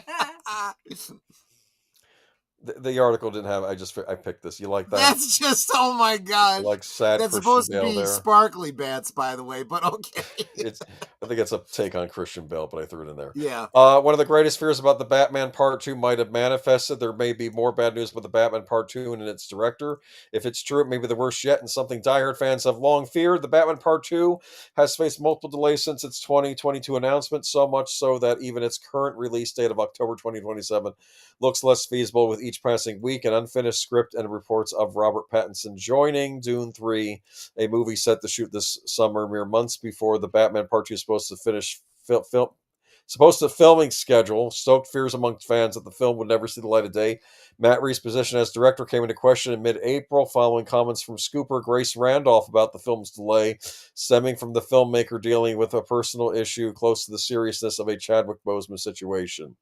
Reputed we talked about that, didn't we? Reputed American journalist Jeff Schneider, speculation of Warner Brothers forcing Reeves out of the project if he doesn't get things together by the year's end didn't help either. Now it seems both may have been right. Matt Reeves' Batman sequel has turned into an attritional waiting game, which may not be worth it in the end. The latest issue of Production Weekly's a prominent industry trade publication known for trafficking film development updates indicates that Reeves may have withdrawn from the director's chair on the Batman Part 2. Holding on to his role as scriptwriter, filming for the movie has been shifted to March 2026. Of course, this is far from conclusive proof of anything regarding the Batman Part 2, but when read in conjunction with Randolph and Snyder's earlier statements, higher-ups at Warner Brothers stressing their belief in Reeves and his script, not necessarily his directing style and the usual accuracy of Production Weekly, no one would be faulted for swallowing the news hook, line, and sinker. Reeves stepping down from the role as a key director is an unfortunate development for a story he helped create. Fans would likely wish he could get all of the support available in these trying times. Surely eyes and ears are now peeled for whoever succeeds him. The Raid director Gareth Evans has long been in the running for the Batman film, and he has the portfolio to justify it. Ben Affleck may get the chance that was denied him in favor of Reeves, but the actor has expressed his disdain for comic book genre of late. He's not going to do it.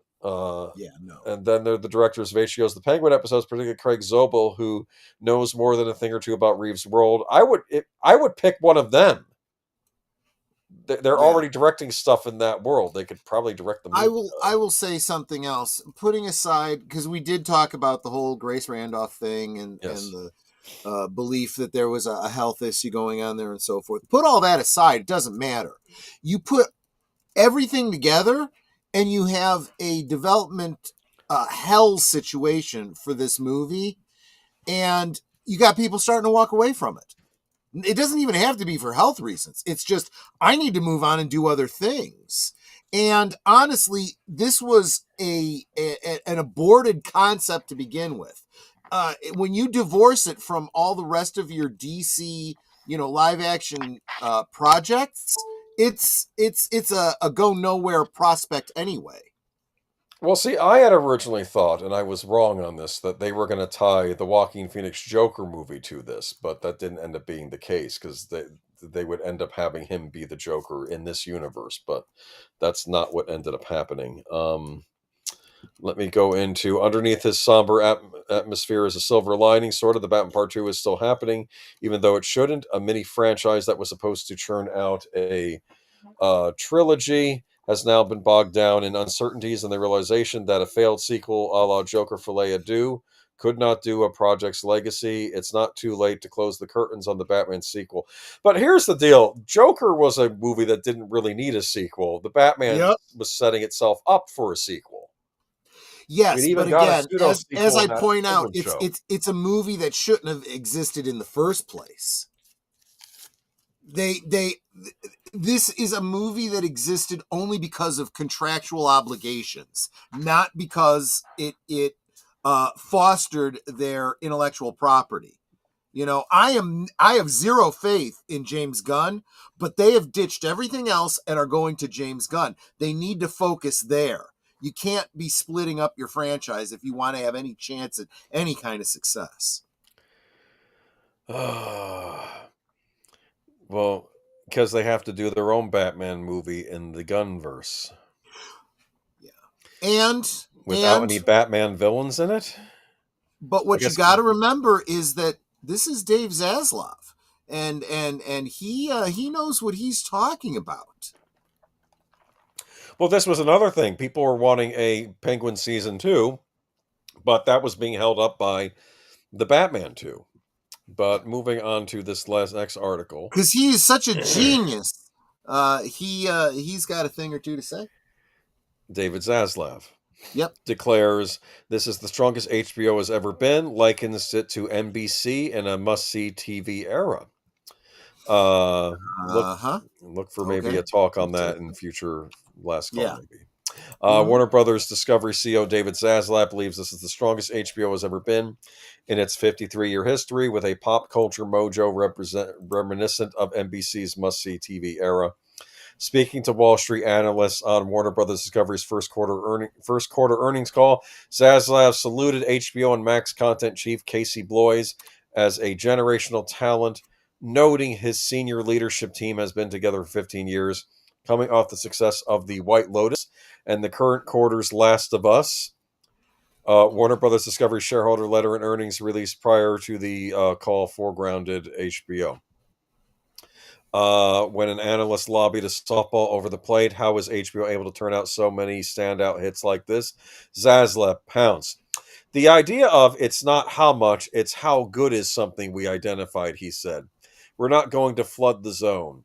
We want to be telling the best stories, and we want to be taking advantage of all the great quality content over the years, like Game of Thrones, and come out with House of the Dragon.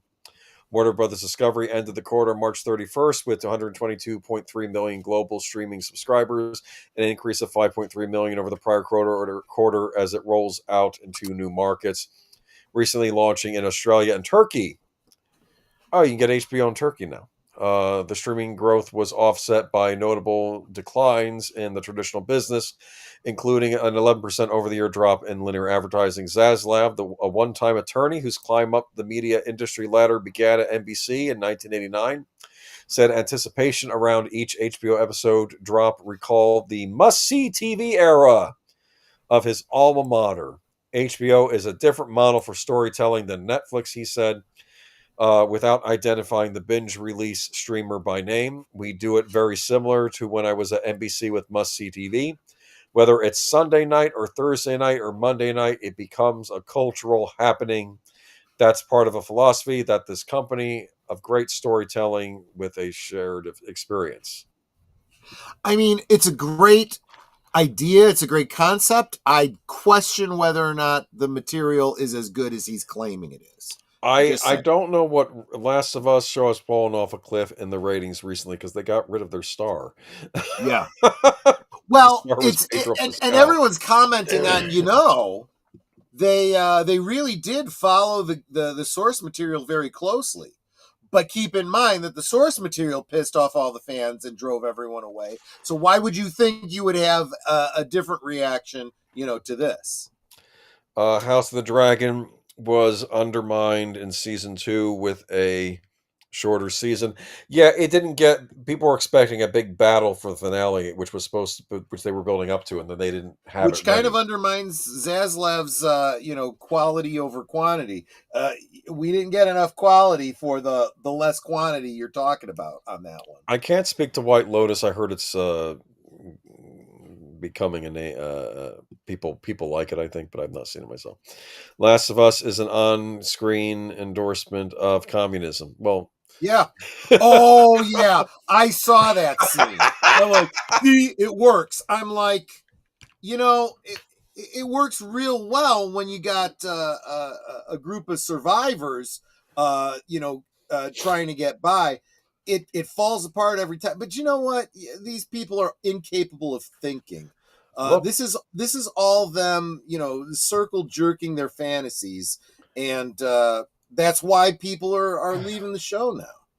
I'm one of the weirdos that, believe it or not, on Walking Dead, I know I'm supposed to see Negan as the bad guy, but I'm thinking he's probably fewer people are dying under him than under Rick Grimes. I'm sorry, we don't like him. That's actually a good They don't point. like him because he's a dictator, but okay, yeah, he is. But it's a zombie apocalypse out there, and the human race has to survive. I'm not saying he's a good guy, but I'm just saying it's a horrible situation.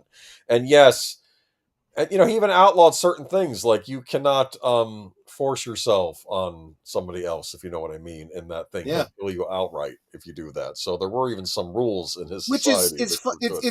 it's very interesting. If you talk to anybody, right? Vlad the Impaler, a horrible villain from history, right? Who stuck people up on spikes and blah blah blah and this and that. I mean, you go to Romania and they're like, he defended us against the invading hordes, and he used scare tactics to do it, and you know he's a hero to them. So it really depends.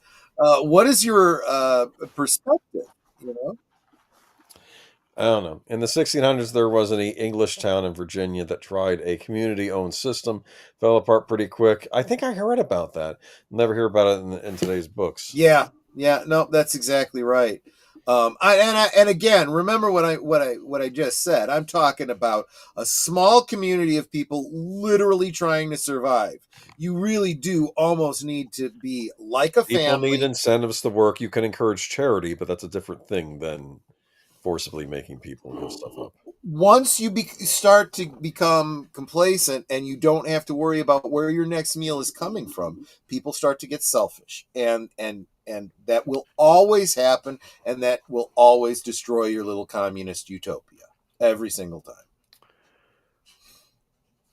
Law and Order. Which is why dictators want to keep all the people in communism starving, because then they can't revolt. Mark Malnikoff. Yeah, another one from Mark Malnikoff. This we shouldn't take a lot of time on. Law and Order SUV and Law and Order Renewed for... I'm kidding, SUV. That's what Christopher Moltisanti called it on Sopranos. Yeah. Used to call it Law and Order SUV. Law and Order Renewed for 2025, 2026 after combined 50 seasons on NBC. Honestly, I was like, this show is still going on. Either of these shows. Yes. I will admit, there was a time that Netter and I used to really love Law and Order SVU. And then I started seeing them go hard left. Yep. Because remember, keep in mind, these stories, they even used to bill themselves this way. Stories that are ripped right from the headlines. Yep. And they always took the worst lefty take on it. And I'm like, I'm done. I can't anymore. They did an Angry Gamer episode that was based on a certain gate thing that happened. And of course, on one of these shows. They did a certain Lives Matter thing too. And I'm like, no, I will not accept your view of reality. You maybe ought to stay away from things that are that broadly topical. You want to do a story about a case where somebody kills somebody or does bad things to somebody, and it's a particular case, that's fine if you want to fictionalize that. You want to do something more broad? No, I'm done with you. And welcome, Robert's Infinite Realms. He says, "What's up, party people?"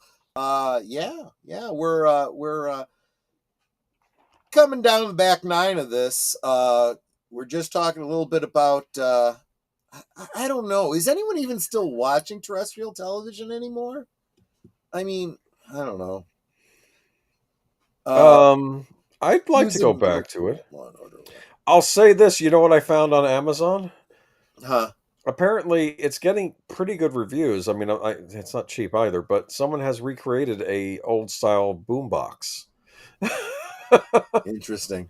I was watching videos on it, and I'm like, I don't know if I'm going to buy it now, but maybe if it goes on sale someday, I'll pick it up. I will also say this. Not only did we watch SVU, we watched Criminal Intent. That was the one with Vincent D'Onofrio. Vincent D'Onofrio, yeah.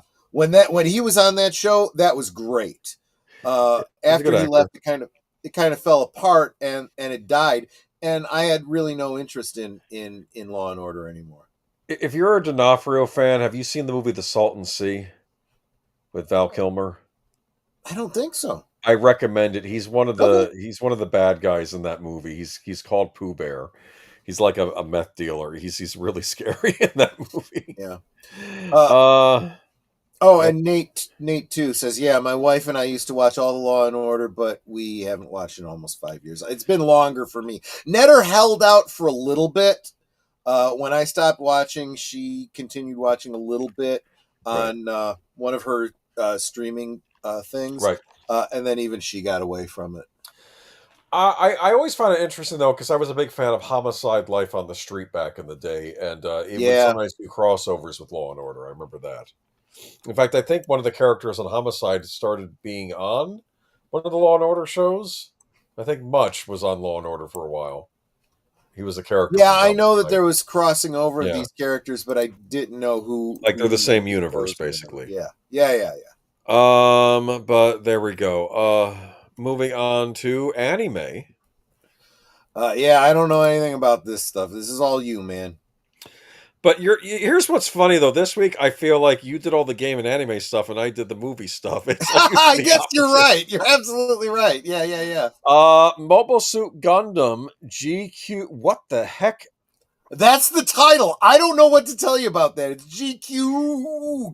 GQX. Director addresses criticism that the series lacks respect for Mobile Suit Gundam. I have my own take on this. Mobile Suit Gundam G. I'm just going to call it G. Gundam G as opposed to G Gundam. That's a different series. Okay. Director Kazuo Tsuramaki recently addressed criticisms that his series takes place in an alternate timeline of the Universal Century, lacks respect for the original Mobile Suit Gundam series. As noted above, Mobile Suit Gundam G takes place in an alternate GX, I'll call it. Mobile Suit Gundam GX takes place in an alternate timeline where I think it's Shah, that's the actual pronunciation, and his Zeon forces stole the RX-782 Gundam as well as the White Base and were able to successfully defeat the Earth Federation forces. The show takes place 5 years after the conclusion of the war. Zeon Lieutenant Colonel Chalia Bull is seeking out Shah, who disappeared toward the end of the war. In his search for Shah, he loses control of the prototype GX that falls into the hands of Amate Usuria. Furthermore, it is shown that Shah's Red Gundam had resurfaced, albeit is now being piloted by Suji Ito. In a roundtable interview with CBR, the veteran Gundam and mecha animator who has worked on Neon Genesis of Evangelion and Macross discussed the anime's mobile suit designs. He said, other than thinking about the fans and what they'd appreciate about the design, I myself am a Gundam fan, so I designed Gunpla that I would like to have. Next, he was asked if he was worried about how the series was going to be received and address possible fan concerns. He said, Of course, we think the series has an interesting idea and that the reason we produced it, but on the other hand, it is quite a bold idea, and some traditional older fans who like the first Gundam might think we're lacking respect. However, as a result, even these kinds of fans are finding this exciting and interesting, so we are very happy. Okay, I'm going to try to break this down for you. There's the original Mobile Suit Gundam. I was on Mr. Matchstick's channel for a while. We were doing, I believe, commentary on that. We were talking about different, various episodes of the original series. Classic 1970s anime about a war between Earth and a colony in space called the Principality of Zeon, being fought with mobile suits, these giant mechs. There are other Gundam series. There were sequels made to this series that go on later on. Then there were also alternative timeline series that were not really about the Universal Century era, but they would feature Gundams, but it would be different. Like in Mobile Suit Gundam Wing, it was a completely different political sphere, different universe. The only thing that was common was that each of these universes had Gundams in it, but they were not related in any way. They don't have the same characters or anything like that. This, on the other hand, is treating Universal Century and doing it an alternative timeline. Whereas if Zeon won the war instead of the Earth Federation, it almost reminds me how they did Star Wars comics, where, like, if the Death Star had never gotten blown up, remember those that came out? I think Marvel put them out. Do you know what I'm talking about? Yeah. Like alternative takes, like events in Star Wars had gone differently. That's what this is reminding me of. My personal opinion, this sounds interesting. I don't like multiverse stuff. It's getting kind of tired at this point, but it might be a way to inject some freshness into Universal Century by having a different outcome of the original war and having Zeon won. It might be interesting. I don't know. Like, it's almost like if if the Empire had won Star Wars, what would happen? Right. But it's kind of tricky with Gundam, because in Gundam, it's not that Zeon is. You realize while you're watching Gundam, Zeon are seen as the bad guys and the aggressors, but you realize they're not all bad, and also not everyone in the Earth Federation is good either. It's a little bit more nuanced than that. In fact, in the sequel series, it was the Earth Federation who became the villains in the second series. But anyway, I don't know. It might be interesting. I am not. I have no idea. I know it's nothing. Space opera. This is pure space opera. I know nothing about anime. Ironically, I will be appearing on Brandon the Anime's Anime Guys show on Wednesday. You should ask him what he thinks of this. Okay, I will. Say that there's a lot of hullabaloo about this, and you were just curious what his thoughts were. Yeah. I'm just finishing getting into some anime. That's Robert's Infinite Realms. Very touch and go, but no interest since 1995. A lot of catching up and a lot to cover. There's a lot of anime to cover. I'm not gonna. There is. I will be nice to you and not tell you have to watch these 10 series. Okay, I'll leave. It seems like everybody that wants to get you into anime does exactly that. Yeah. I'm gonna you gotta watch this. You gotta watch that. I'm gonna not do that. And let me tell you something. Don't come at me and tell me I gotta watch Evangelion. I am not. I will not. I have the DVD set of that. I need to watch it one of these days. No. Just watch Retro Blast. I know talk about Evangelion. Here's my issue with Evangelion was it had a very obnoxious fan base, and that kind of turned me off from watching it. But yeah, well, there's a reason that kind of person apparently gravitates to Evangelion. You keep saying anime like Brittany Venti for some reason too. It's apparently G-Quacks. G-Quacks? Well, then there should be an A in it. I'm just saying. G-Quacks. I don't know, like Brittany Venti. I don't know. It looks like G-Cucks to me, and that doesn't sound good. You have to understand something. I come from I got an anime in the 90s where it was also referred to as Japanimation, but that kind of fell by the wayside. Right. I personally prefer the term state-of-the-art Japanese animation, as was often touted in several anime. I don't know how the heck else you're supposed to pronounce it. I mean, anime. Maybe it might be different. It might be different. It might be anime. I don't know. I think there is a different way to pronounce it that's more accurate to how the Japanese. How did that? I don't care. The word animation is. How did that post? I deleted that. It's okay, Matanui. It's okay. You can. Yeah, you I can know. pronounce it how you want, but I'm not going to stop calling it I anime. know Jack about anime, but Brandon shows taste. Well, I will say this, Lisa. I know you don't know a lot about anime, but you are into movies, and maybe you don't want to get into the series, but there've been some fairly good standalone feature anime films you may want to try out someday. Yeah. Oh yeah. That's yeah. I guess people don't realize if we see a comment, it doesn't go away in the platform. It only goes away on YouTube. That's just how it goes. I'm probably So saying it I well, don't know. Madanui. I don't know if you've taken it down and I'm not supposed to read it or something like that. It's a shortcoming of the platform. Madanui, you have a good night. And Yep. trust me, Take care. I'm very bad with Gal Gadot or Godot. I keep going back and forth with that too. Oh my gosh, I know, because in the early days of her career, everyone immediately said Godot because like waiting for Godot. And they said no, she says Gadot, and then I'm like, that doesn't sound like. I mean, not that you hear her I think say I her own started out name saying very often. Gadot instead, and then I was like, "Oh, it's probably Godot," and then I was thrown off. Yeah. And now I'm like, you know what? I just don't care. I'll say whatever I feel like at the time. It's up to her to correct us how to pronounce her name. Darth Plater. Only anime I know is Star Blazers and Macros. Darth Plato, here is an anime I'll recommend.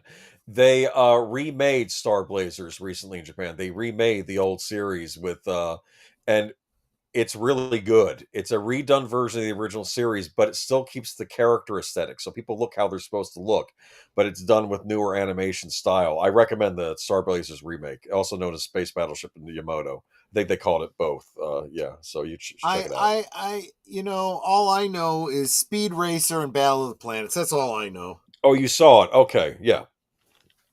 I thought they did a great job. In fact, I was kind of hoping they were going to redo the original Gundam series, but I actually think the original Gundam series holds up very well as it is. I'm okay with this alternative take as long as it isn't stupid. There we go. That's my take. Okay, there you go. Oh, they changed the story too much? I don't remember. I didn't get to the second part yet, so I just watched the first main part. Disney is building a brand new theme park in Abu Dhabi, but isn't spending a dime on it. Yeah, and you'll understand why as we get into it. Yeah. Is this the place of that really tall building that Tom Cruise was trying to scale in Mission Impossible Ghost Yeah, the Burj Protocol? Dubai. Okay, Yeah. yes. Mm-hmm. The Walt Disney Company just made a major announcement, but it's not one that will cost them much up front. Disney is expanding its theme park footprint in the Middle East, teaming up with Morale to bring a brand new theme park and resort to Yas Island in Abu Dhabi. This marks Disney's seventh global theme park resort. But unlike the company's $60 billion investment plan for its other parks, this one is being built entirely on someone else's dime.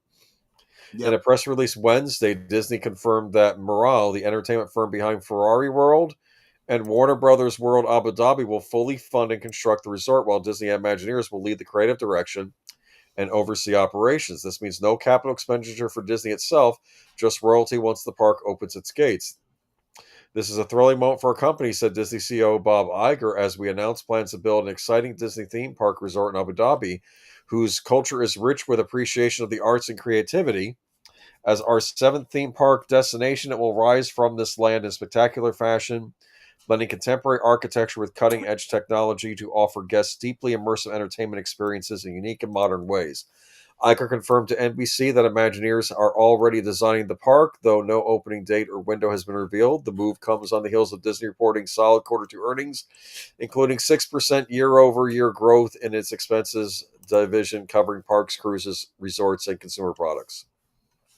While Disney's not footing the bill, the movie allows the company to extend its global reach into a region with booming tourism sector. According to Disney, 1/3 of the world's population lives within a 4-hour flight of the United Arab Emirates, and the addressable market is estimated at 500 million visitors. Josh D'Amarmo, chairman of Disney Experiences, calls the project a new frontier. Park will feature hotels, immersive dining, retail experiences fusing Disney storytelling with the cultural and architectural identity in Abu Dhabi. Okay. Um, I'm kind of curious about this, actually. Notably absent anything that feels traditionally Disney. There's no castle, no mountains, no hint of Main Street USA. Instead, this looks more like a luxury destination engineered to impress dignitaries and global elites rather than deliver nostalgia or character-based wonder to longtime fans. It's a bold pivot and one that will likely spark debate among park purists. It's more reminiscent of a sci-fi metropolis than classic fantasy. The announcement may also signal a shift in Disney's international strategy. No more building billion-dollar parks without a partner footing the bill, while the company continues to expand its own parks, including projects in Florida, California, and overseas. This Abu Dhabi deal keeps Disney's balance sheet clean while tapping into fresh demographics. What are you making of all this? So This here's is my odd. No, it's not. This is the same thing that happened in China. This is Disney getting an opportunity to get a park in another country. However, it is going to be owned by the country, not by Disney. That's why they don't have to put anything into it. But that also means they're not going to get a lot of money out of it. They're basically just allowing them to use the license and receiving some licensing fees. They will not be able to tell Abu Dhabi that they got to have diversity there, that they got to have, a Pride Day, that they can't do Song of the South if they choose to. None of that. They have no control, and they're going to get pennies on the dollar. If this is the Middle East, wouldn't Agrabah Palace make sense as the main castle, though, leading into the park? I'm sure they have their own ideas about that, just like China has their own ideas when it comes to Mulan. I don't know. I don't know. This is weird. Are they going to have a haunted mansion here that's going to be different than all the others? You know about the haunted mansion in China, right? It's not a haunted mansion. It's a magical.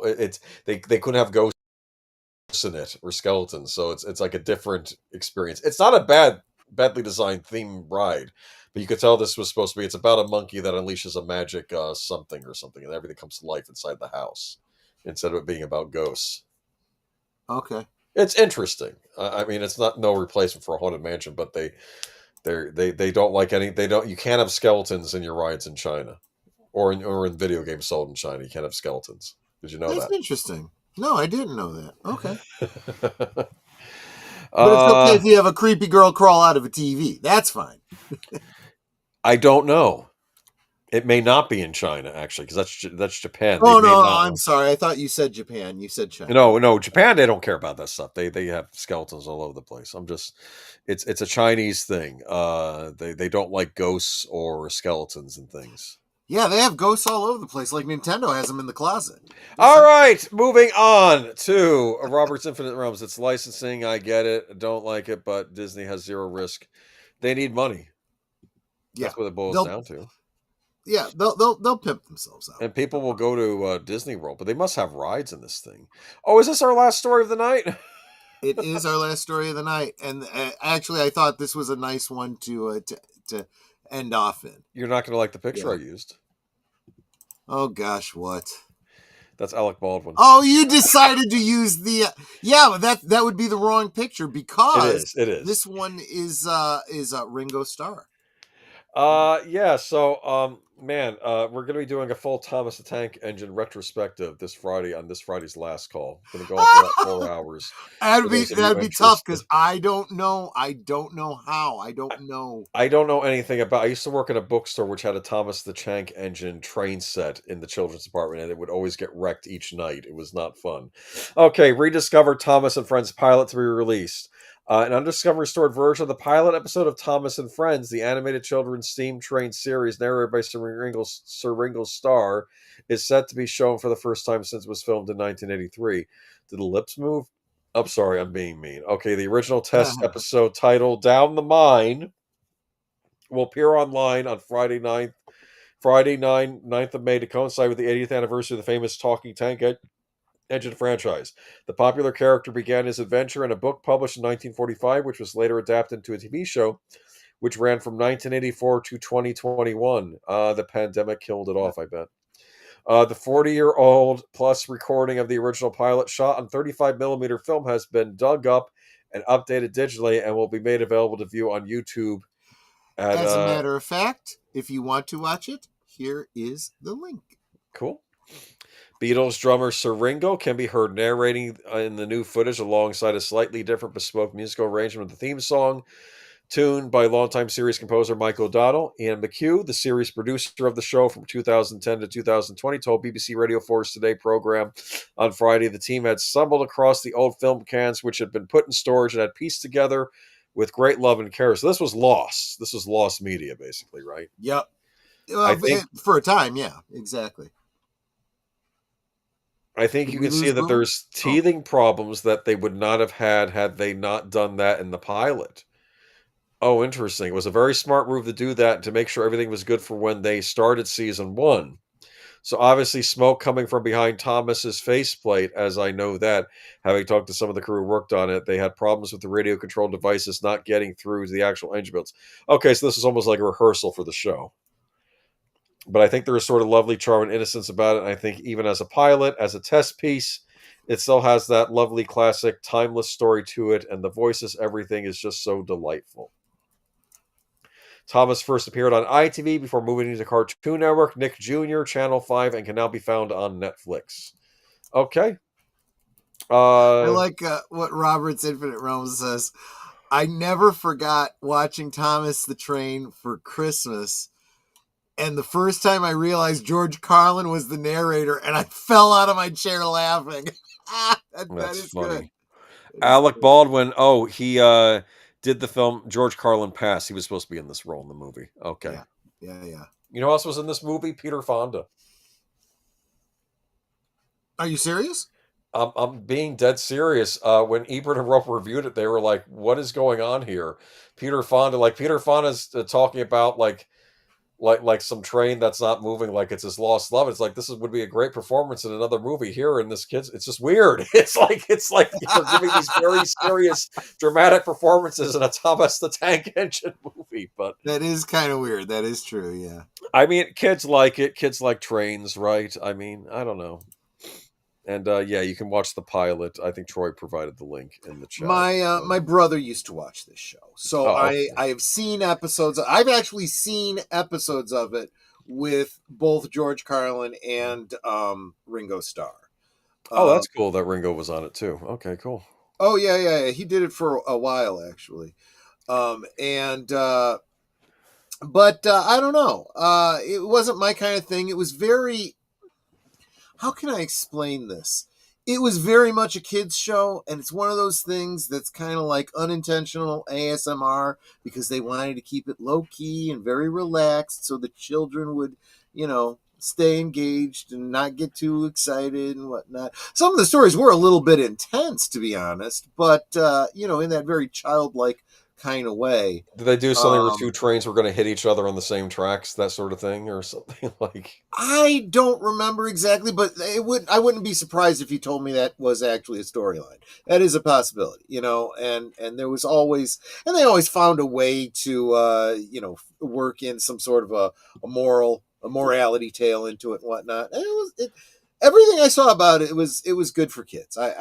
It looks like good, clean fun. I was just being silly earlier, but yeah, I know those toys were big too. The little train sets you could buy with the little magnets on the back. Yeah, kids would buy. And as long as Alec Baldwin is in it, I mean, there were no handguns on the set of this show, so I'm sure it was perfectly safe.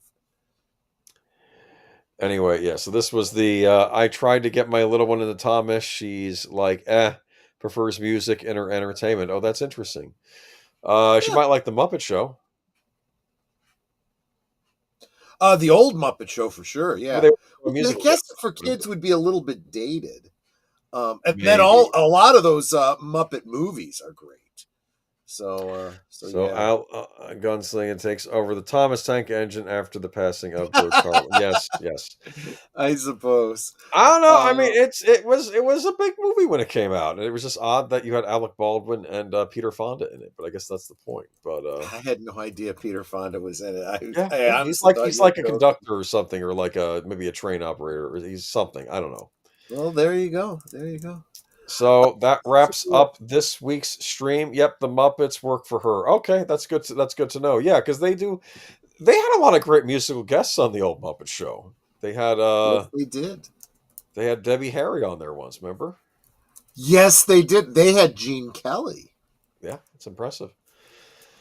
All right, so that wraps it up for this week, and I'm surprised I got through all those articles. I thought we were going to be here forever, but we got through them all. I know, right? You did great. Stay where you're at because when this wraps up here, we're going to send you over to Deleted Scenes channel for his reserved seats. So don't you mice go anywhere. And tomorrow night, my members will be watching along with myself and Netter and this guy here, Aged Boomer. That's right. Yeah. We are going to be watching The Big Lebowski. Yes. I've never seen it. Netter's never seen it, and we did promise Aged Boomer that he could be there the first time we saw it. So it is criminal that you've never seen. And don't forget, there is going to be a poll going to be up soon too, right? About which birthday movie. Yeah. So yeah, that's right. You have a choice of 3 movies.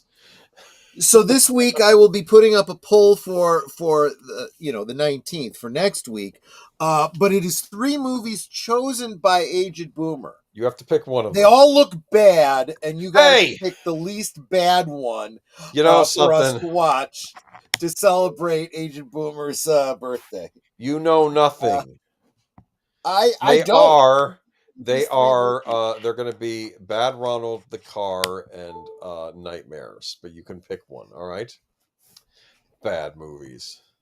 If you guys vote that I have to see Bad Ronald, you guys better be generous with the super chats because I don't know how I'm going to make it through this movie. Pick whatever movie you think is appropriate. But that's a week from now.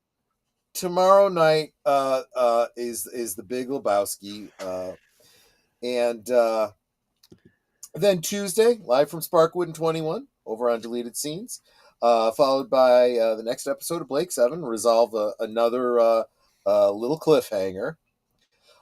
Wednesday, 7 Central, I will be over on Brandon the Anime Guys channel talking anime, I guess. He's doing a 1-hour show, and he asked me to come hang out with him.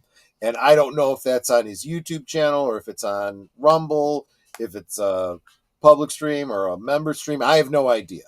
But when I have some details, I'll share them with you on my community tab. Yes. Thursday, who are we talking to on Thursday for Thursday? Jinja Ninja. The Jinja Ninja. That looks good. What? The Jinja Ninja. We will be talking to the Jinja Ninja, finding about his channel. And like I said, I'm going to be asking about whether or not he's a big fan of VivaBarnesLaw.locals.com because there's a Jinja Ninja who's always dropping super chats over. Sounds like a John Wick villain. I'm sorry. And let's see. So Friday, I guess you were here with us, everybody, when Boomer and I decided that we would be talking about must-see TV, which I like to think that Last Call is. At least that's what I'm trying to make it. So are we doing must-see TV this Friday? You want to do it then? Yeah, why? Was there something else we were going to do this Friday? Yes, we also had we'll save the millennial one for another week, okay? Yeah, I think that one's going to take a little bit more thinking on my part. Okay, but we'll do must-see TV this week. Sounds good. All right. But we get to learn what it was all about. Yeah, exactly. And David Zaslav was rambling about, yes. And also, just a reminder, every afternoon during the work week, noon Central, 1 Eastern, Liquid Lunch with myself on my channel. Join me for a drink, and we'll talk about. It'll be a different topic every night. Every afternoon. So I hope you can join us for that. Let's see. We got Saturday is I want to say Fantastic Voyage over on Big Al Presents Films with Friends. He will be so over on his channel at 9 Central, 10 Eastern for Films with Friends on Big Al's. And that is the week. Yeah. And then you'll join us here again. I think we have some celebrity death to talk about next week, unfortunately. But Yes. but we'll talk about that next time. Oh, Sounds welcome. good. Hello, Lady Miss. Thank you so much for popping I in. know, last minute, she's... Oh, and Lady Miss, I want to also say a very special thank you to Lady Miss. She has this habit, and I don't know if it's just, humility on her part or what. She'll drop a little super chat for me or Netter, like right as we're doing the closing credits, and I can't, I'm not going to come back in and, say thank you, but I want her to know how much I really, really appreciate her support. Just like I very much appreciate Nate dropping a $2 super jack to say, last call and Geeky Geezers is gotta see TV. I super appreciate that, my friend. I don't know if we can really call it TV anymore. It's must see streaming, I guess. I don't know. Not a TV, it's streaming.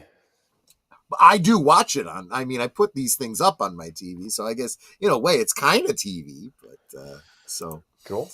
So stay tuned. That is the cutest. It's not like the emoji. It's like the ASCII type emoji.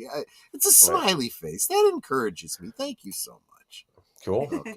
And Lady Miss just gave me a $2 super sticker on my channel. Thank you, sweetie. Aw, that is so sweet. Thank you so much. It's the little fox with lots Shiba of dog shaking its body from left to right, surrounded by red hearts. She is so sweet. Okay, we're going to wrap this up so you guys can get over to deleted scenes. That's all I got. All right. Thank you again, Lady Miss. Good night, everybody. And we will see you next time. Bye-bye. Take care, everyone. Bye-bye.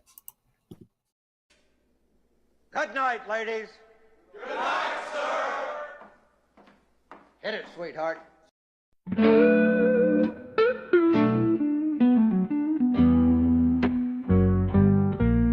The neon lights are fading.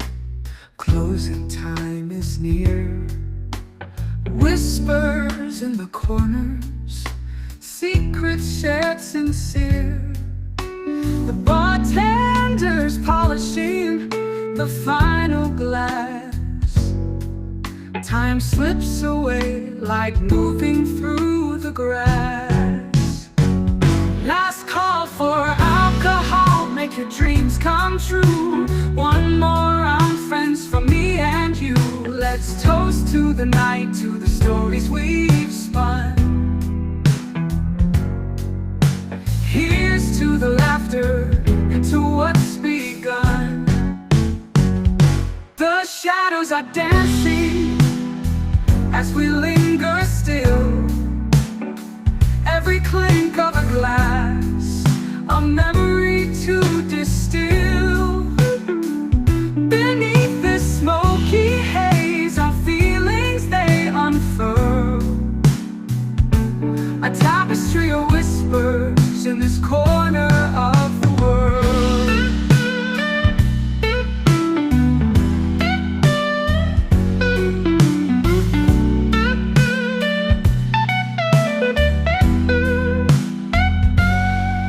The jukebox serenades us with a final tune, crooning to the lonely and the lovers under the moon. With every soft note, the end draws ever near.